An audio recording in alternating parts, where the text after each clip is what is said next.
This is a test. This is a test. This is a test. Test, test, test, test, test, test. This is a test to the SBU network.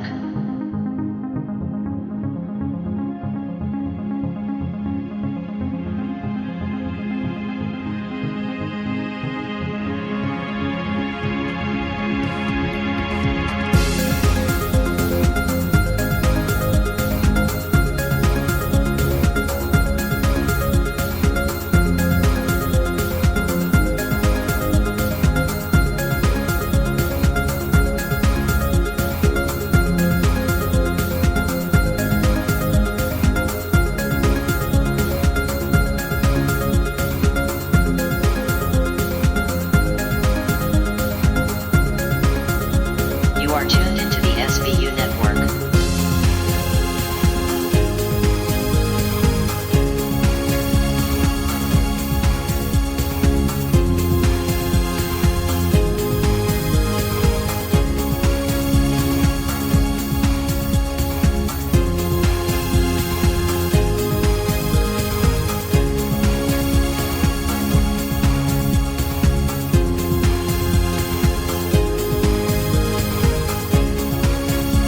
You are tuned into the SBU network.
This is a test.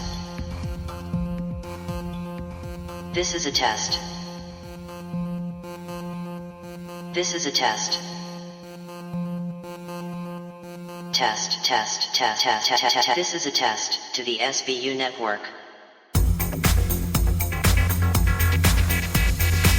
You are listening to Spaceboy Universe on the SBU network. Explore the universe with Spaceboy and Sir Lana.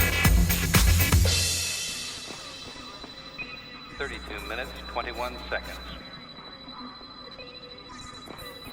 5-second tone followed by a 1-second pause. You are listening to Spaceboy Universe. Okay, gang, let's go.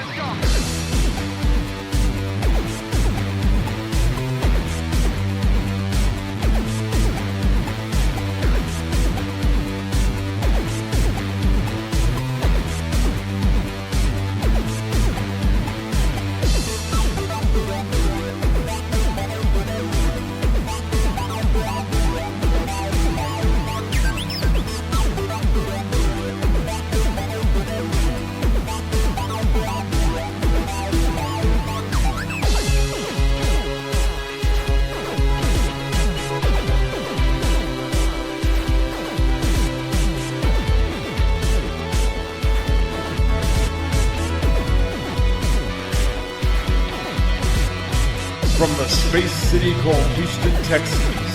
Welcome to Space Boy Universe, featuring Space Boy and the lovely Solana.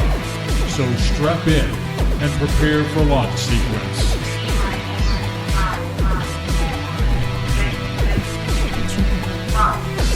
Greetings and salutations. I am Space Boy. And I'm Solana. And this is Space Boy Universe. It is July 24th, 2017, and we're on show number 139, which is Transhumanism. All right.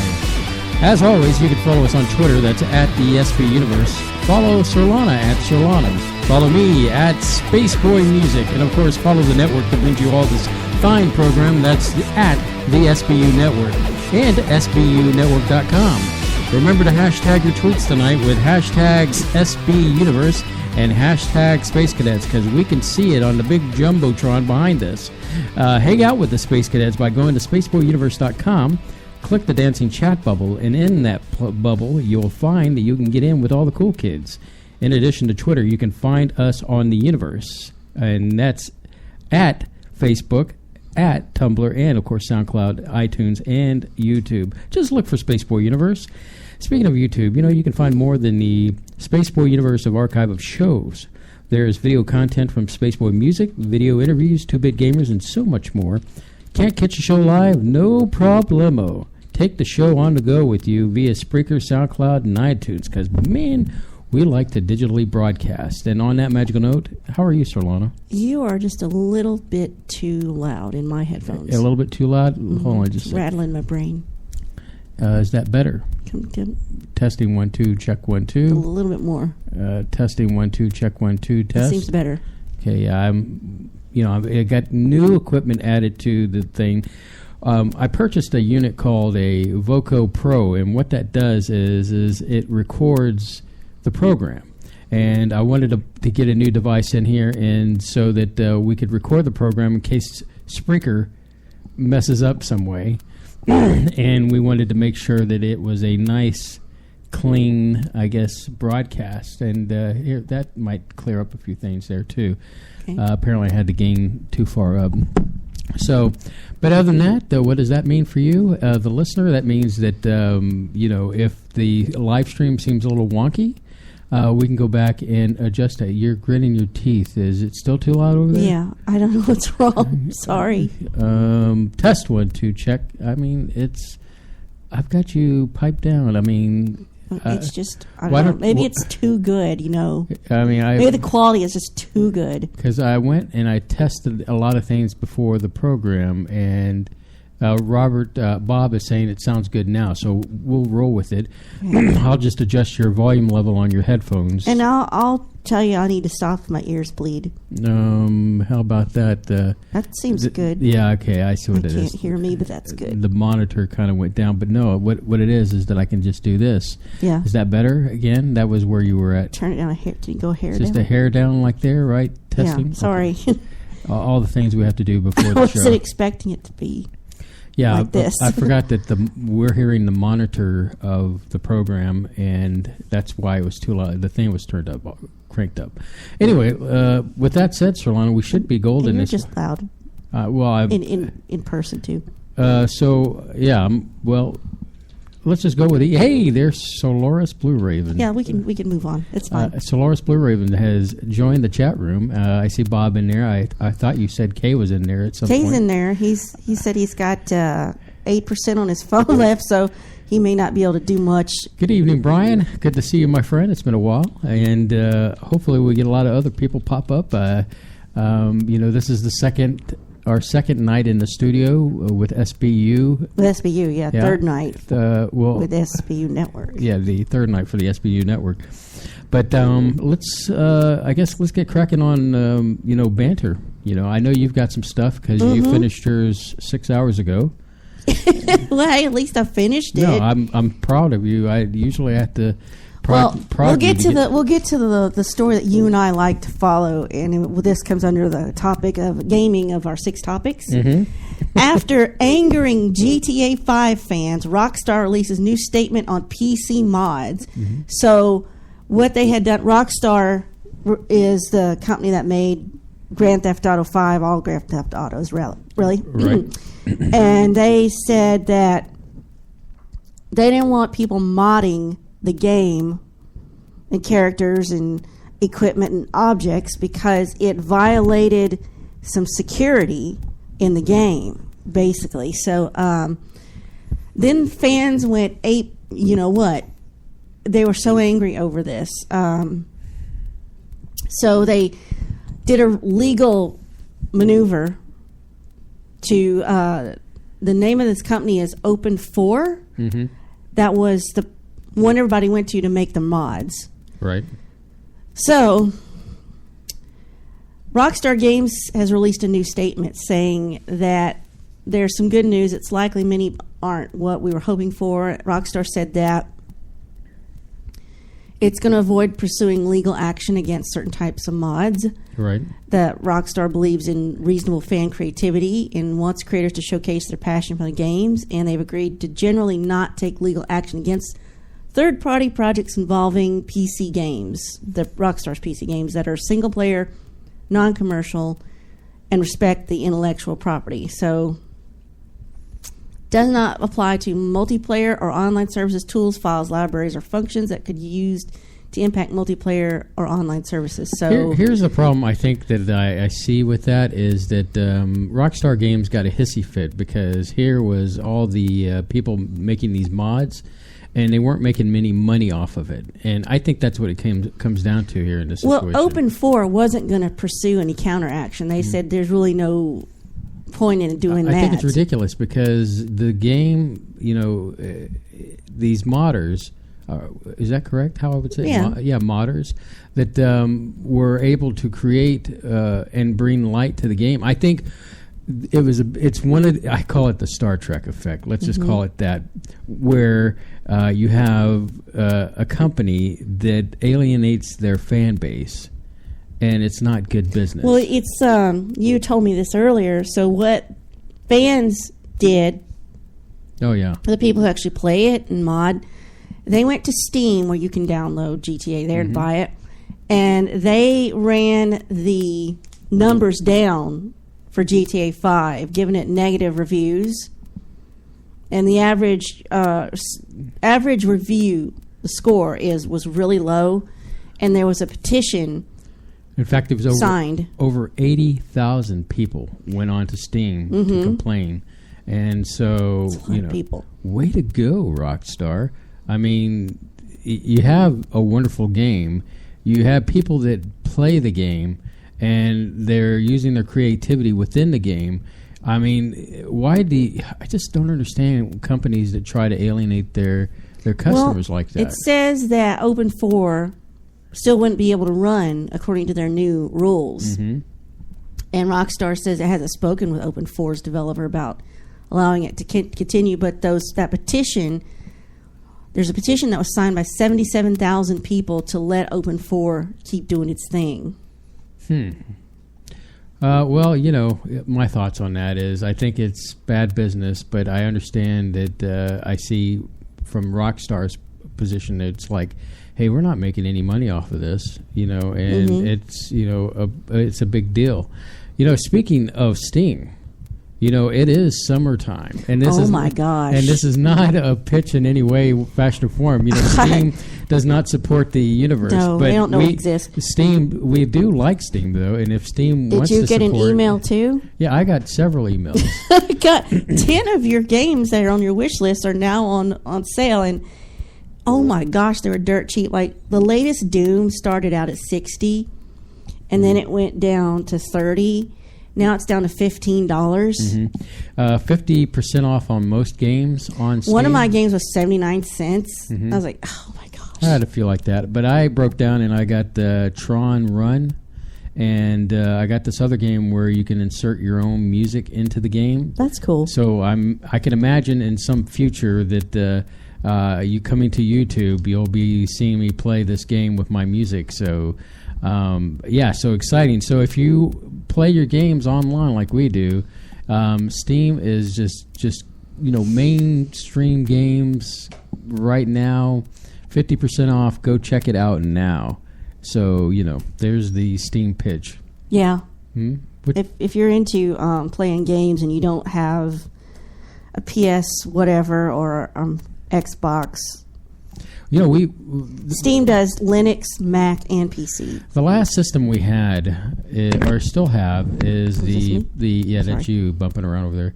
The last system we had was the Nintendo Wii. We still have it. And we still have it. And we still works. play some games on it. But that was the last system we bought. And I think in part I got hooked into Steam was because of you. You had been playing some Steam games. And I broke down and Gary's mod. I started looking at the games. I thought, let me try a few of these. And now I've got like over 60 games in my list of things that I've purchased. But you think 60 games, you must have spent couple $100 on all these games. Nope. No, wait for sales. The thing is, you wait for a sale and you're like, well, I can't beat that with a stick. I mean, a game that might be $20 goes down to like $6, or other games that I've seen that have been $60, like during the sale, have dropped down to like $15. So if you just wait long enough, then you'll buy the game, and it's kind of like how we go to the movies. We wait until it's out for a couple of weeks, and then we go check it out, and which hopefully at some point we'll. And they have see everything from GTA 5 to Scrabble to multiplayer games to single player games. Just to like Solana was saying, Doom. Fairly recent. Every game. kind of game that you would like is there. Puzzle Quest. And lots of them you've never heard of.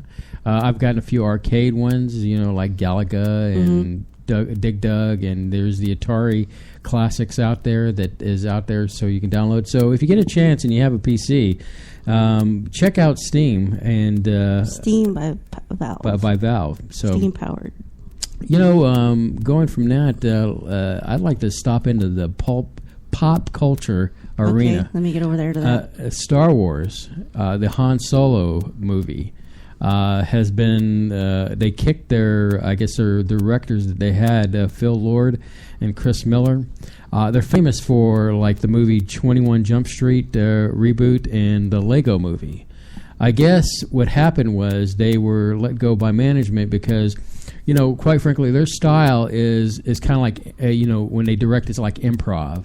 And just kind of be lighthearted. And so that's how they were taking the Han Solo movie. And, of course, the big bosses, the big brass at Lucasfilms, which is owned by Disney, said, no, we want you to follow the script. And so I guess there was a parting of, there were creative differences. So they're out. But guess who is in? Opie? Yes. Ron Howard has taken control of the movie, and they plan on going back to do some reshoots and get the movie back on track. Now, this was a similar situation with Rogue One. You remember with Rogue One, follow me. Solana, they can't hear you shake your head, no. No, I'm just over Star Wars completely. With Rogue One, which you liked, by the way. I liked it, but it's like, whatever. So anyway, with Rogue One, they went back and spent a lot of money to do a lot of reshoots.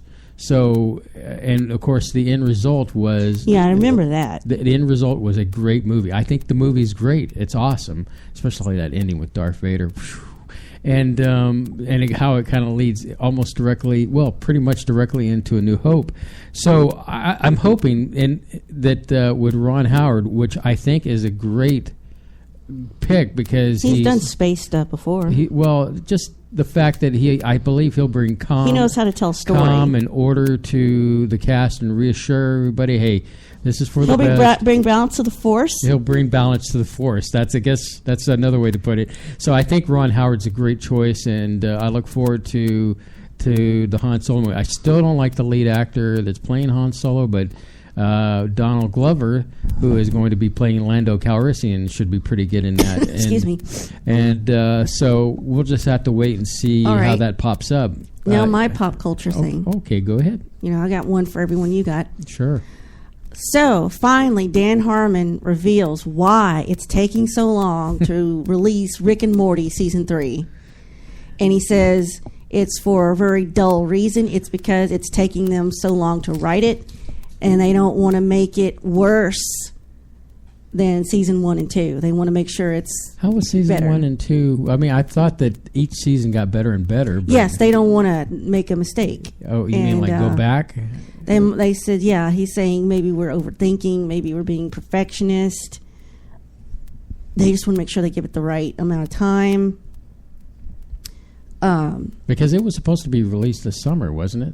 Yeah, the third they're season? saying summer 2017. Well, summer's technically not over yet. Well, true, but we're in. It takes too long to write. It looks like the same stuff that took way less time to write. That's it. That's the boring answer, he says.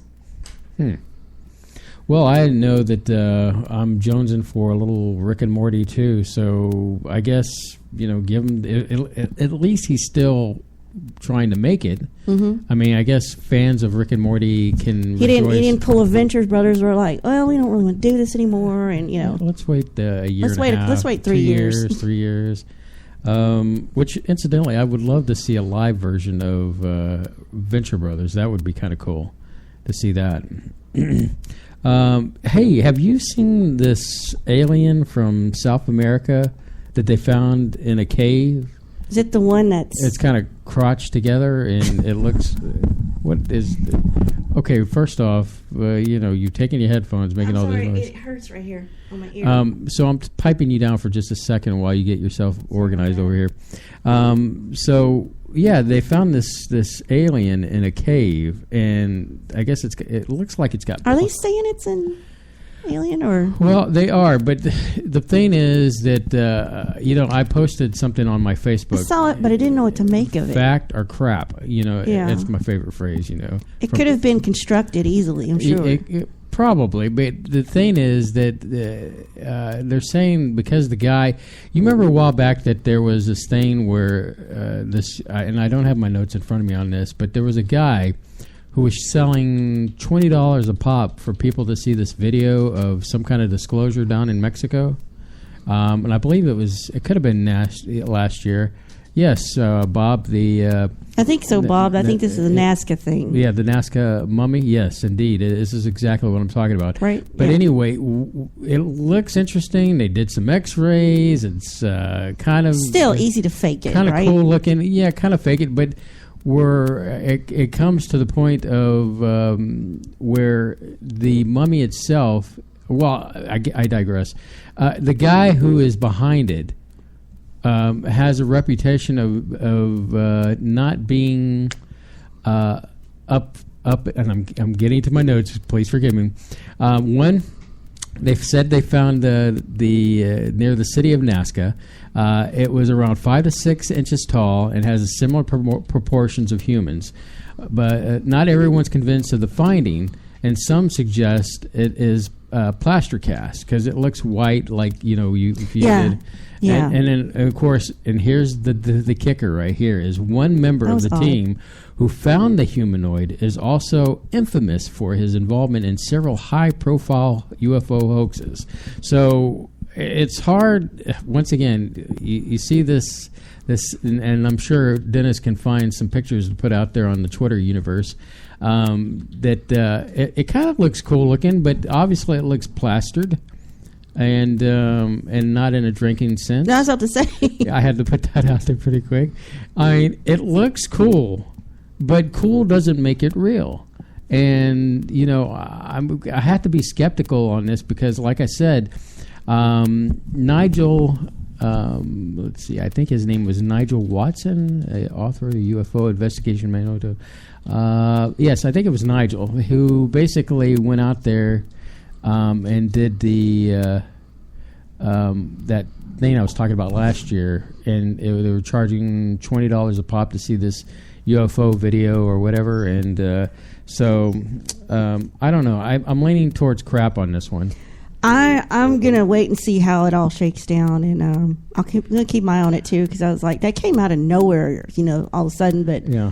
In that same vein of fringy topics, look for all your future UFO-related films to be shot in a new studio at Roswell, New Mexico, home to the 1947 UFO crash. So, investors have purchased 125 acres just north of town in Roswell to be converted to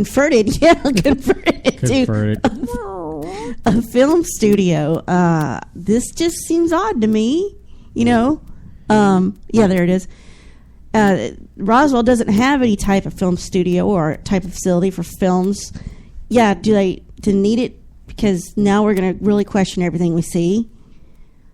So there's a Roswell Film Festival. I didn't know.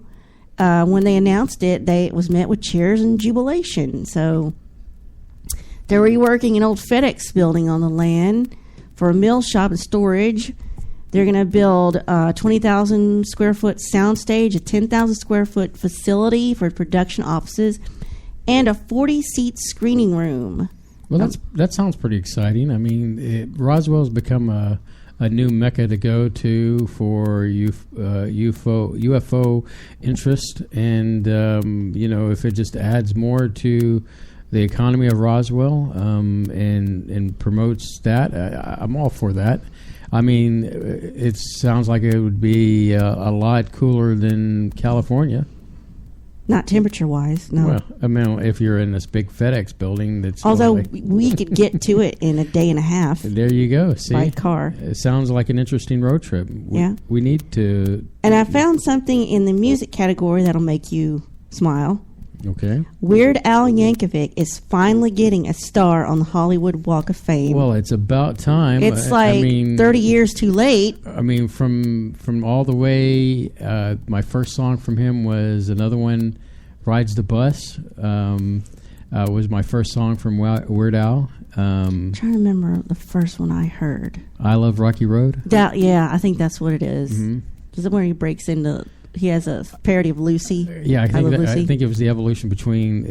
I saw another one, Rides the Bus, which I saw him on a television program, and then it was I Love Rocky Road, and then Ricky kind of got in there too. But that's awesome. Weird Al has been doing it left and right, and he is quite the linguist. I mean, to be able to do the songs he does. And then I think what really impressed me was when he did that song that was, what was it? It was a takeoff to Alan Thicke's Son. Oh, Word Crimes? Word Crimes. Oh, I love that so much. It's on my Spotify playlist. When I was a young teenager, I had my Walkman, played cassette tapes, and my parents had bought me Dare to Be Stupid for Christmas. Mm-hmm. And I listened to that the first time, and the first time I heard Girls Just Want to Have Lunch, I cried. I was laughing so hard. It's like the funny, and I don't remember, I was in the back seat when I was listening to the car, and I was like tears streaming down my face. I couldn't have been older than 15 or 14. So, well, great. Well, we're happy for him. I want to just touch upon a few more items here. I've heard that Tesla is getting into, when I say Tesla, like Tesla company, is getting into the streaming business, which is quite interesting. It seems like... excuse me for sniffing. He is, and I don't refer to Tesla himself, I'm referring to the owner of Tesla, which is... Musk? Yes. He's almost like he's becoming the new Steve Jobs in a way. Maybe so. But it's kind of interesting that I'm looking forward to seeing what he comes up with the streaming business. I wanted to let's see. Also, Jeff Mudgett has been on our show before, and finally on July 11th, 10 p.m., 9 p.m. Central, the story of his ancestor Herman Mudgett, a.k.a. H.H. Holmes, will be on the History Channel, called American Ripper, apparently the first serial killer in the United States, where he believes that his ancestor could have possibly been Jack the Ripper. And I just wanted to put that out there for history. Let's see. Also, I also wanted to just kind of pick your brain real quick. Have you been watching Katy Perry lately? No, she cut her hair and she's gone. I didn't know if there was a deeper end to go off of, but I think she's gone off that one too. Well, with all the conspiracy theories that we talked about, I guess like Monarch programming, when she cut her hair, it immediately reminded me of Britney Spears.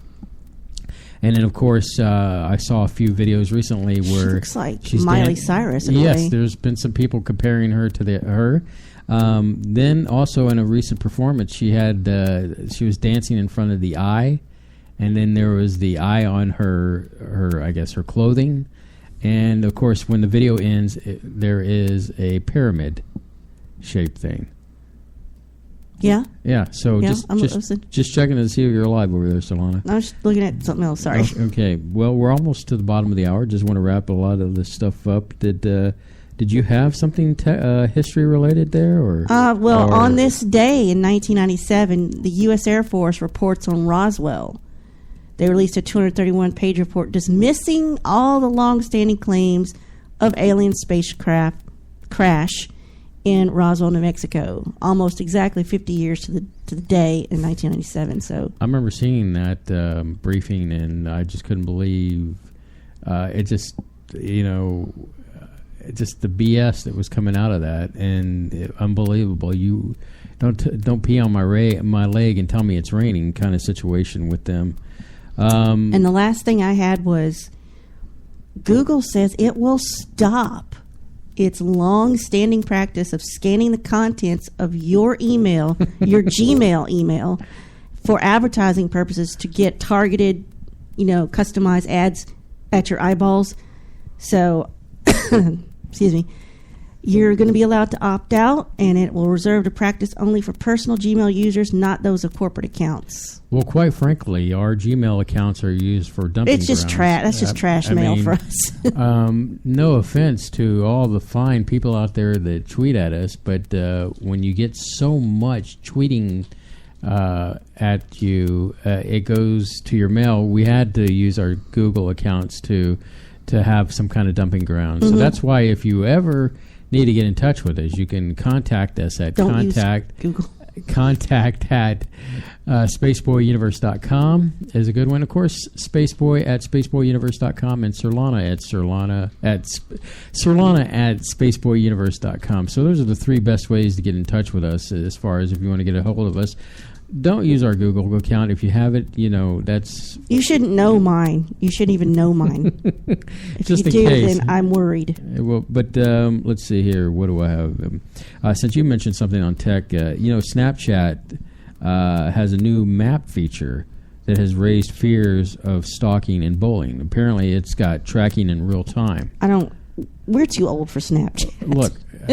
so we don't use it. I'm reporting the fact that I used to use back in the day, and I don't know if it's still around, Foursquare. It's still around.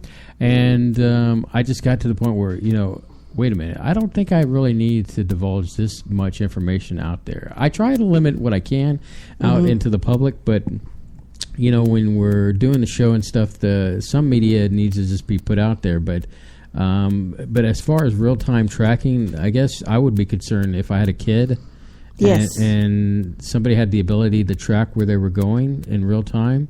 That would be a real big concern, and especially bullying.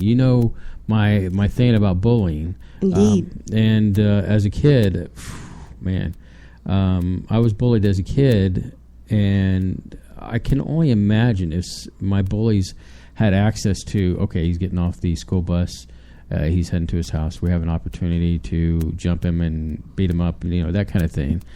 I think it's crazy. So, if you have kids with phones and they have Snapchat, you might want to review that with them. If you have Snapchat and, you're leaving for the weekend. Does it automatically put their location? Yeah, it's from where they snapped. It tells them okay. Where they're at. If you can't turn that off, might be better for them to just not have it, or only do it from public places where everybody's at. While you're with them.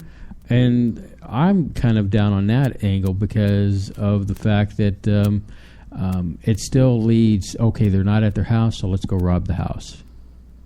So the best course of action is just not to have something that tracks your every move. So then don't have a cell phone. Yeah, it is what it is. So on that magical note, let's take our break, and when we come back, we're going to talk about transhumanism. And it's a good show tonight, so strap in and don't go anywhere.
All right, we're back. And congratulations, Bob. You've made a big step into the future, and that is downloading Steam and playing some games. You know, Means you can play with us. Yeah, if you get some games that can play again.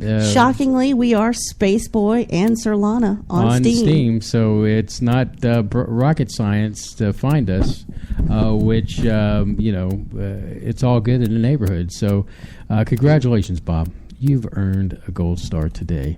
Let's see here. So tonight's topic, Sir Lana, is transhumanism. And it's a topic that we've, how long have we been trying to do this show? Almost a month, but it's been more than a month. Yeah, more than a month. Because this stuff keeps happening. I want to do a show on transhumanism. We got sick. Then we had Comic Palooza, or we got sick after that, and then we had good guests that we brought in, and then we had to do the studio makeover. The studio makeover. He's getting the Atari package first. That's the one you have. That's the one I have. I recommend that because it has the Atari games on it, the classic ones, and then it has a handful of the actual arcade games. And build you a wish list, Bob. One of my favorite games out of that one, Bob, is called Major Havoc. It's challenging. It's fun. It looks like vector art, and you'll enjoy that one. But it has Gravatar and Asteroids, Millipede, Centipede. Millipede. The arcade versions. And then, of course, then it has the Atari 2600. If you've ever played any of those games, then you are in for a treat. So, Sir Lana. Yes. Where do we start this great? Let me start this with a preface, okay? Mm-hmm. I want to remind everyone that this show's philosophy is to gather information, other points of view. I do research, and we always tell you, please make up your own mind. We're not trying to force you to think a certain way or influence you with our own agendas or opinions. But let me be upfront about this. I'm against a lot of this because it scares the crap out of me, and I'll elaborate as to why. And when I started doing the research, I was so freaked out. I asked Spaceboy, can I stop doing research because I don't like this? And you're going to find it interesting because my opinions might be total opposite of Sir Lana. And so there might be a fist fight. Who knows? And the fact is that we have really not talked about this with each other just so that we can... We started the other night. I said, no, don't even talk to me right now. Save it. He was about ready to get into it. So yeah, I was. That's the reason we have a show, is because we normally will talk about this stuff on our own. Well, so why not record it? Save it for the masses. Yeah. So I am by no means a Luddite or a technophobe. Or if I was a technophobe, we couldn't be doing this right now. We couldn't be doing this show. It's all technology. You've made broad steps to get on the air like this. That's not being a technophobe. That's being but still an introvert. Anyway. So let's get into it. Transhumanism, what is it? Well, literally the word transhumanism, the TRANS, means beyond, or beyond humanity. Mm-hmm. So, and that was the first question I ran into when I started research. What is it to be human? So we have to define what it is to be human before we can define what it is to be beyond human. So what makes us human? Is it our physical properties of, this is a man, this is a woman, and that's what we look like? Mm-hmm. Or is it that plus our mental processes and our actions and our abilities? What do you have to take away from us so we're labeled not human anymore? I'll read a quote from you. Human nature is one phase of an evolutionary pathway designed to be post-human, surpassing the limits of the less desirable characteristics of the human condition. So we have to figure out what are these less desirable characteristics, and I'm going to imagine it's violence, greed, envy, things like that. The only way we can evolve is to let those things go, but those things are part of being human. So we're no longer human if we have things like that let go. Another quote, and I work at a university, so I had access to scholarly articles on this subject, so that's what I'm reading to you, is transhumanism is a way of thinking about the future that is based on the premise that the human species is in its current form does not represent the end of our development, but rather a comparatively early phase. So where we are right now is not the end. We're just in a transitional phase to something above or beyond trans. Well, let me stop you right there for a second. And hasn't humanity been in this long and ever ending transition to wherever? I mean, maybe if you can count the things we've invented, or I mean, take the last 100 years, for example. I mean, we went a little bit more than 100 years. We went from the horse and buggy to now we're... You're talking about going from the caveman to agrarian to industrial to techno... What techno-based life. Right. The atomic age and then... Information age. Information age. I mean, it seems like if you follow that path, I mean, this is just another... transhumanism is just another phase of a new age. If only it was that benign. Okay. Now here's what I thought about on my own. So we've always been told, for a long time we were told this until recently, what separates us as humans from other life forms is our ability to reason and use tools, create tools for the job, making them. Well, here we find out that apes, monkeys, and even crows know how to do this. I just watched a video about honeybees figuring out how to do things and use a tool to get something they needed in a lab environment. So we don't have exclusive domain over logic and reasoning and tools. So what actually does make us different from all those? Mm-hmm.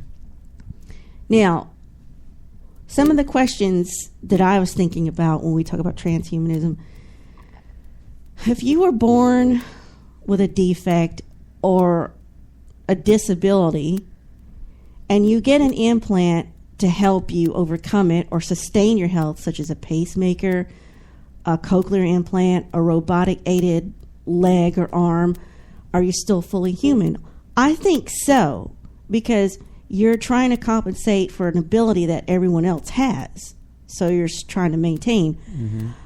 But is that the question worth asking or not? So one of the more benign definitions I found for transhumanism is, quote, a cultural and intellectual movement that believes we can and should improve the human condition through the use of advanced technologies. And some examples of that would be using some technology to extend our life expectancy, like using genetic engineering, nanotechnology, or cloning. It's a little concerning. Also, it's an interest in using technology to enhance our physical, intellectual, and psychological abilities, which we are naturally capable. So that's taking things we already have that aren't a disability, that things are, we have normally, and then taking them to next level. So another aspect I discovered of this movement is the common held belief that transhumanists, those who are in favor of the movement, transhumanists, have a thesis that, quote, humans may eventually be able to transform themselves into different beings with abilities so greatly expanded from the natural condition as to merit the label of post-human beings. So it's saying we could take technology and become something more than just human. Mm-hmm. There are two arguments that say we already in the transition to being transhuman, and another argument says we aren't in transition, we're already there. And in fact, we might no longer be able to describe us as a species as Homo sapien. It may be that we are Homo sapiens electronicus, or Homo sapien daticus, or maybe even Homo sapiens informaticus. Mm-hmm. So go ahead. I was going to say, let's bring it back to what you were talking about, and exchanging parts and adding parts, not for the fact of because there's a defect, but because, hey, I want a bionic arm, or I want sight that I could not possibly have sight like, for example, to be able to replace one's eyes with, I guess, sight that can see in the dark, infrared, kind of like Geordie LaForge from Star I'm trying Trek. to see if this is the appropriate part to discuss that. I'm looking at my notes. She's like, but I think that I just want to go on record at the beginning here that on my end, Solana, you're basically, anti replace a part. No. If something's not working and there's something out there that can help you, go ahead. But if, you and I wear glasses, maybe that's not really a disability in that we have glasses, just we can do. Now, well, I mean, if let's say you were in a situation where you had no way of replacing your glasses, then you're kind of screwed in the sense that, you're still kind of blind in a way. You're challenged to be able to see things. Like, I can't see anything further than, putting my hand up. Yeah, me too. I'm worse than you. And so without glasses, I can't see. But if there was, and I've said this before, where if it came along, a technology was to fix my vision, which there's, there is, but I don't trust it. I don't trust it either because of the things I've heard, some of the stories of cutting the eye. But so I'd still probably wear some kind of frames because I have a certain look that I've grown accustomed to.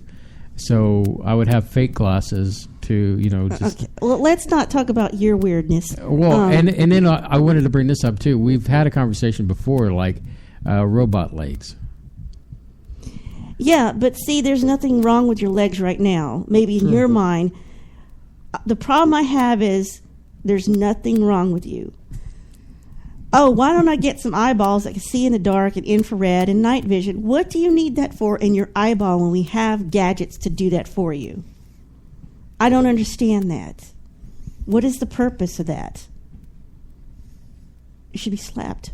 No, I think that, I guess maybe growing up, okay, this goes, and I hate to use this as an example, but we'll go ahead and use it. Steve Austin, the $600 million man at the time. Well, I was actually going to get into some of that. Oh, well, I'm sorry. Go ahead, though. Go ahead and make your point. I just want to point out that as a kid, there were, I was inspired by robots and, people like Steve Austin where they replaced parts of his body and made him stronger and faster and be able to see things. And so as a child, that struck my imagination that at some point in the future that would be cool if something happened to me that physically I could replace a limb or an eye or hearing. So that must be where they got the plot for RoboCop. Well, that's another thing. I don't know if I would want to be RoboCop. Well, that's where I was going. All right, before to give people an idea of what this is. I was going to explore a few examples that show this concept in science fiction. Oh, go ahead. In real world, but I'm worried about my notes being too short for the show. So no, trust me, there's a lot for me to talk here, okay. And I'm just a can waiting to be ripped open. Well, the first one you will be able to talk about is first thing we could talk about for what's an example of transhumanism in some of the sci-fi. Mm-hmm. Is 2001 A Space Odyssey. Now, this film, which I didn't really understand until like the last 10 or 15 years because I actually read more about it. Mm-hmm. This film is really about the development of humanity from apes to some kind of, evolved being that can get itself into space. It's exploration of our transition from primitive to advanced humans. Now, the character of Bowman is transformed into a star child by the monolith, which is some kind of alien or ET technology. But wouldn't that be like a spiritual, upgrade? I don't really know because that movie is kind of ambiguous. Where is he transformed for real, or is he dead? Okay, or stop for a second, just on the fly. Your headset's making a lot of noise from your reclining, going back and forth. No, sorry. I mean, you can recline, just don't move. Pick a spot that you're comfortable. There we go. Okay. All right. So that movie's a little ambiguous to me about what happens in the end. Mm-hmm. So I don't know. Is he now a star child? Is he? Has he evolved? I get the impression that he's involved, and it's like some of the once again, you'll hear me refer to Star Trek occasionally on this issue. Yeah, well, where you have we're going to get into Trek in a minute. You have people that have been on a planet, and their next evolution is to go into other dimensions, lose their mortal coil. Yeah, they go from physical beings to something of more light, of something. Yeah. Well, so with 2001, it also there's lots of themes in there. It talks about our destructive powers as humans to do the nuclear war, and I think that's why at the end the alien intelligence sends that message, says stay away from Europa. Mm-hmm. We don't want your barely civilized monkey brain screwing things up on our moon, because we're not fully evolved enough for that particular alien life. According to that slab, we'd have to get rid of our physical trappings, I think, is what that movie is trying to get across. And now, as a side note to that movie, 2001 is also a cautionary tale about artificial intelligence because of how AI might malfunction if it tries to act more human. And you see what Hal did. Humans are, duplicitous beings, and Hal was trying to reconcile being lied to, and he got himself a case of space madness, or whatever the AI version of that is, because humans are flawed, and we can program these flaws into the AI not really knowing it, and we want this AI to interact with us and work appropriately, even if we can't be fully evolved. So Hal was sort of like a warning of not being able to fully understand and control technology. And so Hal thought the logical thing to do was to eliminate the astronauts because they were source of conflict, Well, the problem in that situation was Hal was programmed with two different things, and so couldn't reconcile them. He couldn't, so anyway. But that's sort of the example of going transhuman using, I guess, alien technology to get there. Now, something that's more sinister that I'm concerned that this might be a blueprint of the future is the Borg. And if you don't know what the Borg is, you've never watched Star Trek, The Next Generation, Star Trek Voyager, or Star Trek Enterprise, so you don't know what they are, but they're a race of super technologically advanced beings, and their whole purpose is to get more of themselves. And they do that by overpowering and assimilating other beings and races. And once they capture you, they subdue you, and they start adding technology to your biological form. And they work as a collective hive mind. They can hear each other's thoughts through the use of technology. They don't procreate, but instead they forcibly take other races of beings, all kinds of races, and they take their offspring and they'll put the little babies in maturation chambers so they can add technology to them. They're a dark look at transhumanism, except in the case it's not just humans being transformed in that world, it's all races. Like I said, the only purpose is to get more of them, because there's never enough. And then the TV show never shows their origin. Yet they will sometimes have a queen, and Janeway defeated the queen at the end of Voyager, but that didn't eliminate all Borg everywhere, because they're in every sector of space. So basically, if we get to a point where it's important that everybody has to be advanced with certain kinds of implants, my concern is that you won't have a choice. Like these Borgs don't give you choice. They go find anything and everything and assimilate it. Then you got more like you were saying, was it the $6 Million Man? Mm-hmm. You got RoboCop, both versions, where this guy was a man, there was an accident, and they thought, hey, let's just use this opportunity to run this experiment if we can just keep a shred of the humanity but replace the body with, I guess, a robot. And of course, other examples of this would be Blade Runner, Terminator, The Matrix, Limitless, of course, many more. So that's basically where you're taking technology and you're merging it with biology and you're making it something almost superhuman. And I want to throw another movie Go ahead. in there is Transcendence. It's a Johnny Depp movie that's pretty relevant to the talk that we're having tonight. And I have problems with Depp.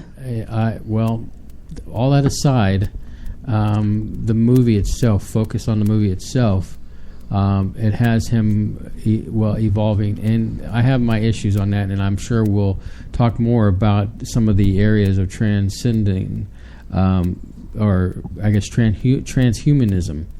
What else you got there, Solana? Before as we start to head, and I'm not really talking because I'm really holding back because I do have a strong opinion. We're going to get into it in a minute here. Yeah. Well, those are just some science fiction examples, and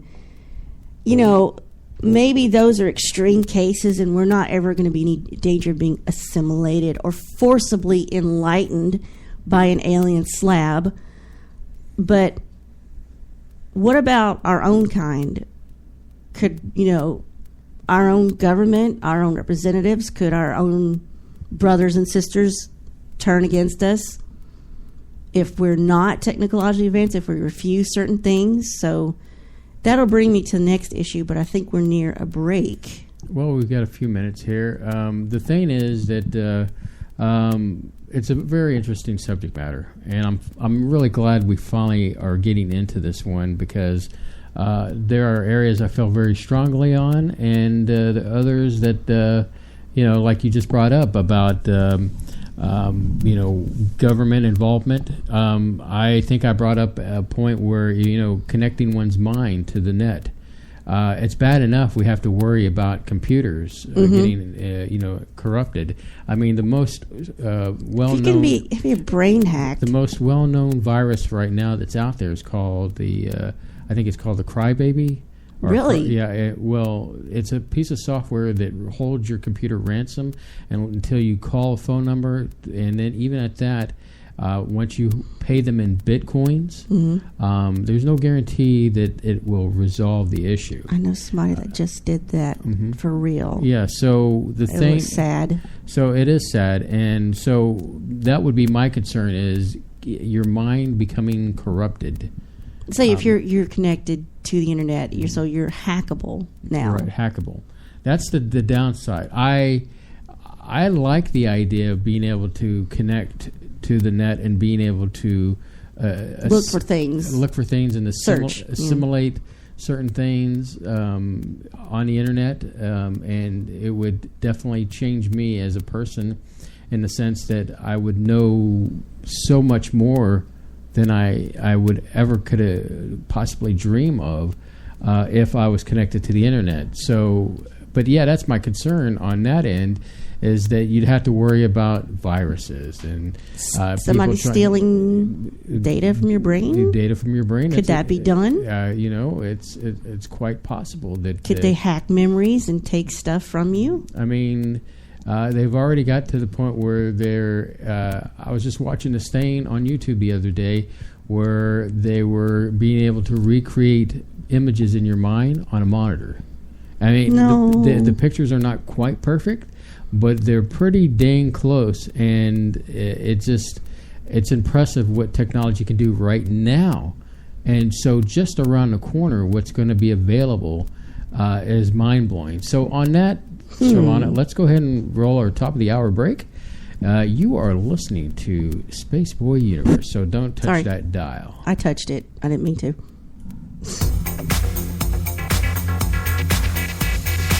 You are listening to Space Boy Universe on the SBU network. Explore the universe with Spaceboy and Sirlana.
Hey, Space Cadets. Have you ever thought about doing some advertising on Spaceboy Universe? Well, now is the time to do it. Reach out to us via contact@spaceboyuniverse.com. We're offering some great deals if you want to put your message out there. We call it the 30, 15, 10 deal. That's right, 30 second, 15 second, and 10 seconds. Can sell your advertisement in ways you never thought possible. So reach out to Spaceboy at Spaceboy Universe via contact@spaceboyuniverse.com, and we look forward to talking to you. So, Solana, we're back. Mm-hmm. And so this is the part you were telling me off air that, man, this is the part we're going to get into it. So yeah, I think we were alluding to it about changing a body part out when there's nothing wrong with it. So, okay. I'll start with some of the tech that we know that's in use and working well. So let's start with something like the cochlear implant. Now, if you get on YouTube and you type that in, you'll see countless videos that just rip your heart out and make you cry. Mm-hmm. People hearing for the first time with a cochlear implant. It allows them, maybe they don't hear maybe as well and clearly as you and I do, but it gives them something that they've never had. And it's amazing. And I would never say that no one should have this if they need it. That doesn't worry me like some of this other stuff I want to talk about. Now, I found a scholarly article via the library at work that discusses possible ethical questions of this technology. Now, cochlear implant is surgically implanted electronic device to help with hearing loss. It's not a hearing aid. Its device is for people who are deaf, are very extremely hard of hearing. So this device gives a person something they never had before. Mm-hmm. It's a technology replacing a non-functioning biological process. So I can't hate on that. My concern is you wanting to get a cochlear implant to have superhuman hearing. Well, I don't think that that would be used for something on that lines. It's more for someone who has that disability, right? Than to actually, well, let's say, okay, if there was a device that you could replace the hearing system with to hear sounds outside the spectrum of sound, mm-hmm. then I think that would be closer in line to what you are saying. Mm-hmm. The cochlear implant doesn't listen and hear for dog noises, high-pitched noises, right, outside the human spectrum. It's trying to do what the ear isn't doing. So when this article I read, it said cochlear implants and transhumanism. I thought this was interesting. Cites an actual person's feeling on getting a cochlear implant for his deafness. And this man said, it's cold, angular, and digital, yet it's going to be embedded in my flesh, which is warm, squishy, and wet. How is that even possible? So further, I read on this paper, it said these types of implants where we're trying to get to be transhuman or beyond. Well, just real quick, is that, the future holds where you're going to have the biological and the digital come together on certain things. For example, like the cochlear implant, or in fact, I was watching something with Grant Imahara, and this young lady that is a archer, and she has she's missing part of her arm, but she snaps into this device and gives her the ability to perform archery or other tasks with her arm. Got no problem with that. And it's an extension. It's and that those items would be considered part of the transhumanism experience. And I don't have a problem with that. Okay. As I don't think I'm making myself clear, is some of these technologies are not necessarily the implant, but some of these other ones they're talking about are supposed to, they say, bring us closer together, make us more connected. My God, isn't Facebook enough for that? We would be able to sense each other's moods, needs, and present, Borg. And I don't want to know what you think or you feel. If I wanted to, I will ask you, and I'd probably do it in some kind of passive-aggressive way to get you to reveal yourself. That's more fun. But you can say, but look, humans lie. I could just lie to you about how I feel when you ask me. And I'm like, you can, and that's what makes life interesting. So there's supposedly wonderful, endless possibilities for technology to add therapeutic value to our biology, but it would be like a superpower. And I don't want telepathy. Now, what is that? Again, have you seen Star Trek The Next Generation? This is Deanna Troi. She can't read your mind, but she can read your feelings very clearly. She's an empath. She's an empath. But that was a natural product of her race, not from technology, because her mom was a betazoid who can read minds, and her father was a human. So they got together and created Deanna as an empath, but that was not because of technology. I don't want my privacy invaded any more than Google and Facebook is doing it.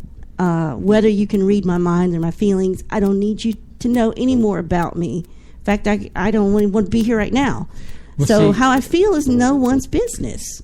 So this is ties into, as a tech guy, I understand where you're coming from on this. There's privacy concerns. I don't want the world to know what I'm thinking. Because could you imagine the whole world going online and all of a sudden secrets that you've had, like a firewall, so to speak, protecting your mind? Some people are going to say, oh my God, that's disgusting. We need to lock you up, or we need to destroy you. Even though you've not done anything. You've not done anything. It's just something that was been in your brain for years. Yeah, it's maybe something you read, something you saw, or maybe ketchup sandwiches disturbs you, and they're going to lock you up. Oh my gosh, you don't stand a chance. So the point is that I wouldn't want everybody. There's a certain, and I think that is maybe the problem with millennials these days, and Generation Y, I guess, is the next generation, where they're not so private as, say, we are. Yeah, they put everything Generation out there. X is like, still part of that get off my lawn, you crazy kid, so they're more open, they're more community, they're more interactive with each other, and so I can understand in the sense that that's it. Tell everybody your business. Now we'll know everything and find where you live. And I think I'm just like you. There's a certain level of privacy that I like to project and or not project, and then there's part of me that, hey, you get some content from me that, as a host of a show, I expect you to see. But you see, what I'm saying is, I'm okay if you need a prosthetic leg that is run by AI and all that. That's great if it helps you. Don't want that to be connected to something in me where you get to read all my business and all my feelings. And then if everybody does it, and then it becomes almost like, not mandatory, but people who don't have any technology implanted in them become a minority. And I'll get to that in a second. Okay. Still got lots of stuff to talk about. Yeah. So, but see, the thing is that research saying this is unlikely to happen. Being able to read your feelings. Let's keep our fingers crossed. But the internet has also changed us. So how I read you the quote. One says we're on our way to being transhuman, and the other one says no, we're already here. I mean, now if we regard being connected via technology, not necessarily implanted in us or part of our biology, but it's in our hand, we're holding it. Does that make us transhuman? We're kind of, maybe some of us are addicted, but we're reliant on it, like the phone. Right. Our smartphones. Yeah. Are we living in a transhuman world? But not every single human is connected. There's parts of the world that are undeveloped that don't even have electricity still, or much less internet. So can we say we're living in a transhuman world? Does it just have to be a majority? Or does everybody have to be connected to be? So, or is that even a question worth asking? So, well, I mean, the internet is full of knowledge. And if, the phones allow us to connect to that knowledge that in a way that we have not been able to connect. It allows us to be mobile. During the late 20th century, you had the internet where people were getting on with computers, and then at the beginning. But with the phone, the smartphone, it has allowed us to be anywhere. It's our entertainment center. Well, I can't say for everybody, for you and me. It's more. It's everything. Entertainment, knowledge searching, maps. I mean, it's a one-stop shop for just anything I can I can ask or come up with. I can find an answer through a smartphone. And the nice thing, in a sense of, sure, if this is the beginning of transhumanism, I don't mind the phone as much as, say, other technologies being embedded in me. Yeah. Would you rather have your phone in your brain? I could put the phone down. Now, you were talking about, you and I had been talking about this, and my thing was that, they were talking about putting chips in damaged area of the brains to allow a computer chip I'm saying computer chip, but I'm sure it'd be a little bit different. Some piece of technology. Piece of technology that can compensate for damaged parts of the brain. Which that reminds me of a Deep Space Nine episode where, remember the guy that Kara was interested in, and I can't think of his name right now, but he had part of his brain replaced with a positronic brain. Because it was damaged, just so he could get through the negotiations. But ultimately, he did not want to be his brain completely replaced and live that way. So I guess what I'm getting at is that I am extremely intrigued by the technology, and it's almost like Matrix-like technology that we're talking about. But where it bothers me is that the difference between that and having a phone is I can put my phone down and not have leave to it. And leave it, and I'm good. As far as if something's embedded in me, hardwired into me, then I have concerns. One, for privacy. Two, for technology hacking. Can you imagine your brain being hacked and you're killed, or you become a vegetable, or So those are my concerns with the technology. Well, I have indeed. a love-hate relationship when it comes to what we're talking about. Well, as long as I get to control and get a say in where it goes and what it does. Again, this same article I was reading about the cochlear implant points out, quote, "What if we get to a point where we live in a world where technology-enhanced humans are the majority and the unenhanced normal humans are the minority?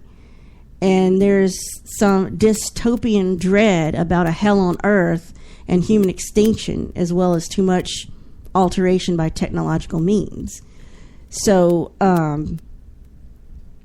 I'll get in that in a minute. But why do you need to be enhanced if you do not have a disability or something to overcome? So I was listening to part of this TED Talk you were watching the other day, saying that we could have lenses like contact lenses that help us see in the dark and see infrared. I'm like, why do we need this on our eyeballs? When we have these devices already, we can carry in our hands.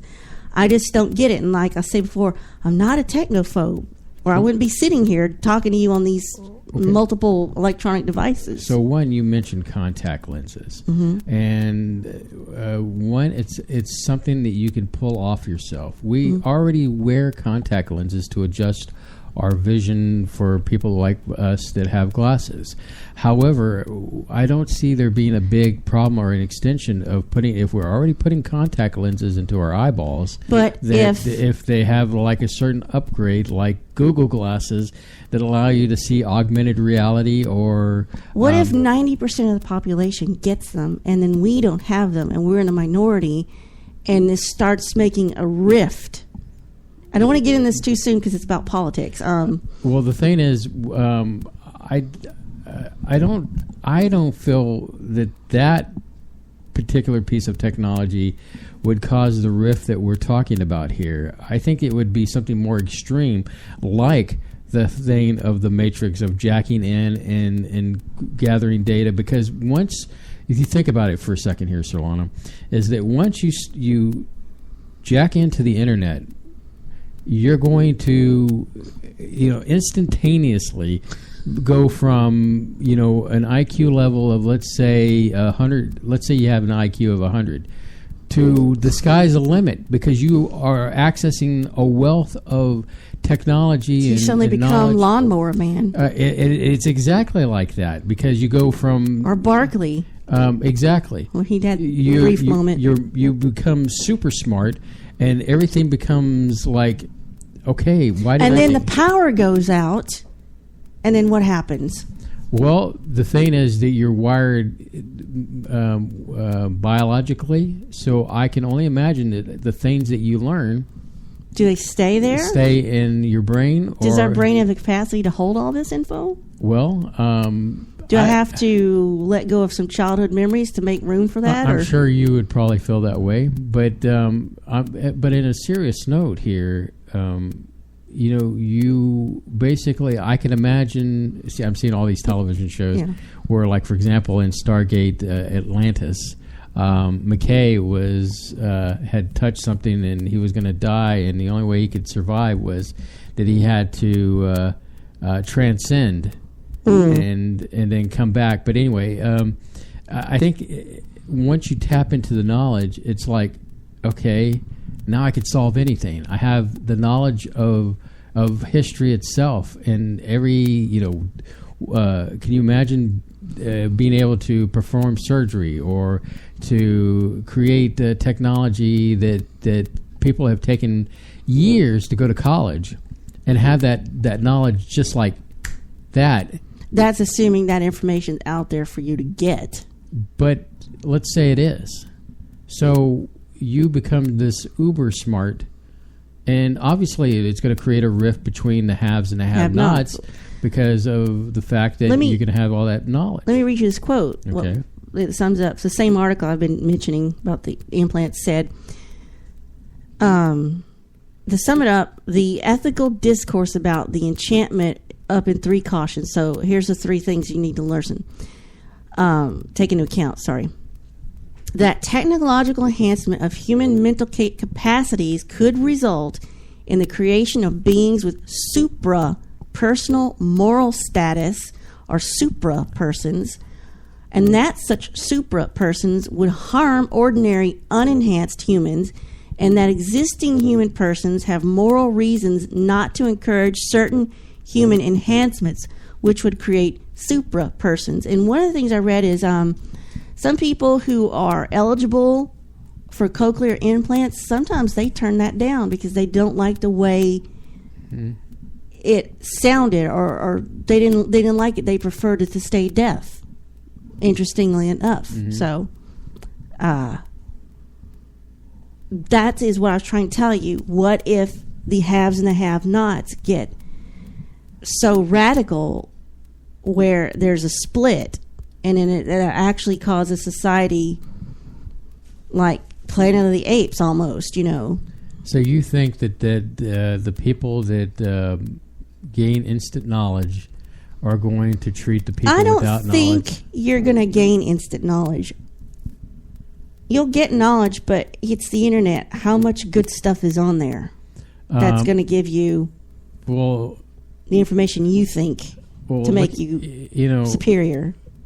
Looking at YouTube fail videos is not going to give you the knowledge that you're talking. Isn't it still 80% porn? From what I heard. So, and then we're talking about the known internet. We're not even talking about the dark web. How would you even? You'd have to get in that. I mean, that is another thing, a concern I have. But I really believe that it'll be like limitless when he takes the pill, and then all of a sudden it's all coming at you. You're like, why didn't I think of this before? And Lucy was. I was watching that the other day, and I was like, that is what I imagine. Just that was drugs, not. It was drugs. It's technology. Drugs, but then she was able to tap into technology to see how a tree was it's life force, if you will. And I don't know. I'm just saying that the instant gain of knowledge, can define everyone, because it's just I'm at a loss for words. Because I think I just, like I said, don't know if our brain has the capacity to get the internet in it. Well, like I'm you're not saying download the whole internet. I'm saying, like, for example, like, look at me. What do you think would be the first thing I would, if I was to plug in like that, would I start doing? It's an interesting question, isn't it? How to defeat your enemies? Oh, sorry, that was me. I mean, instantly, I would start, mathematics and space and. Oh, you're such a nerd. And I mean, that's the nerd in me, but that's me. That's what I would start. I would. Just because, let's say, you can download this stuff to your brain, does that mean you, Space Boy, can't say your real name?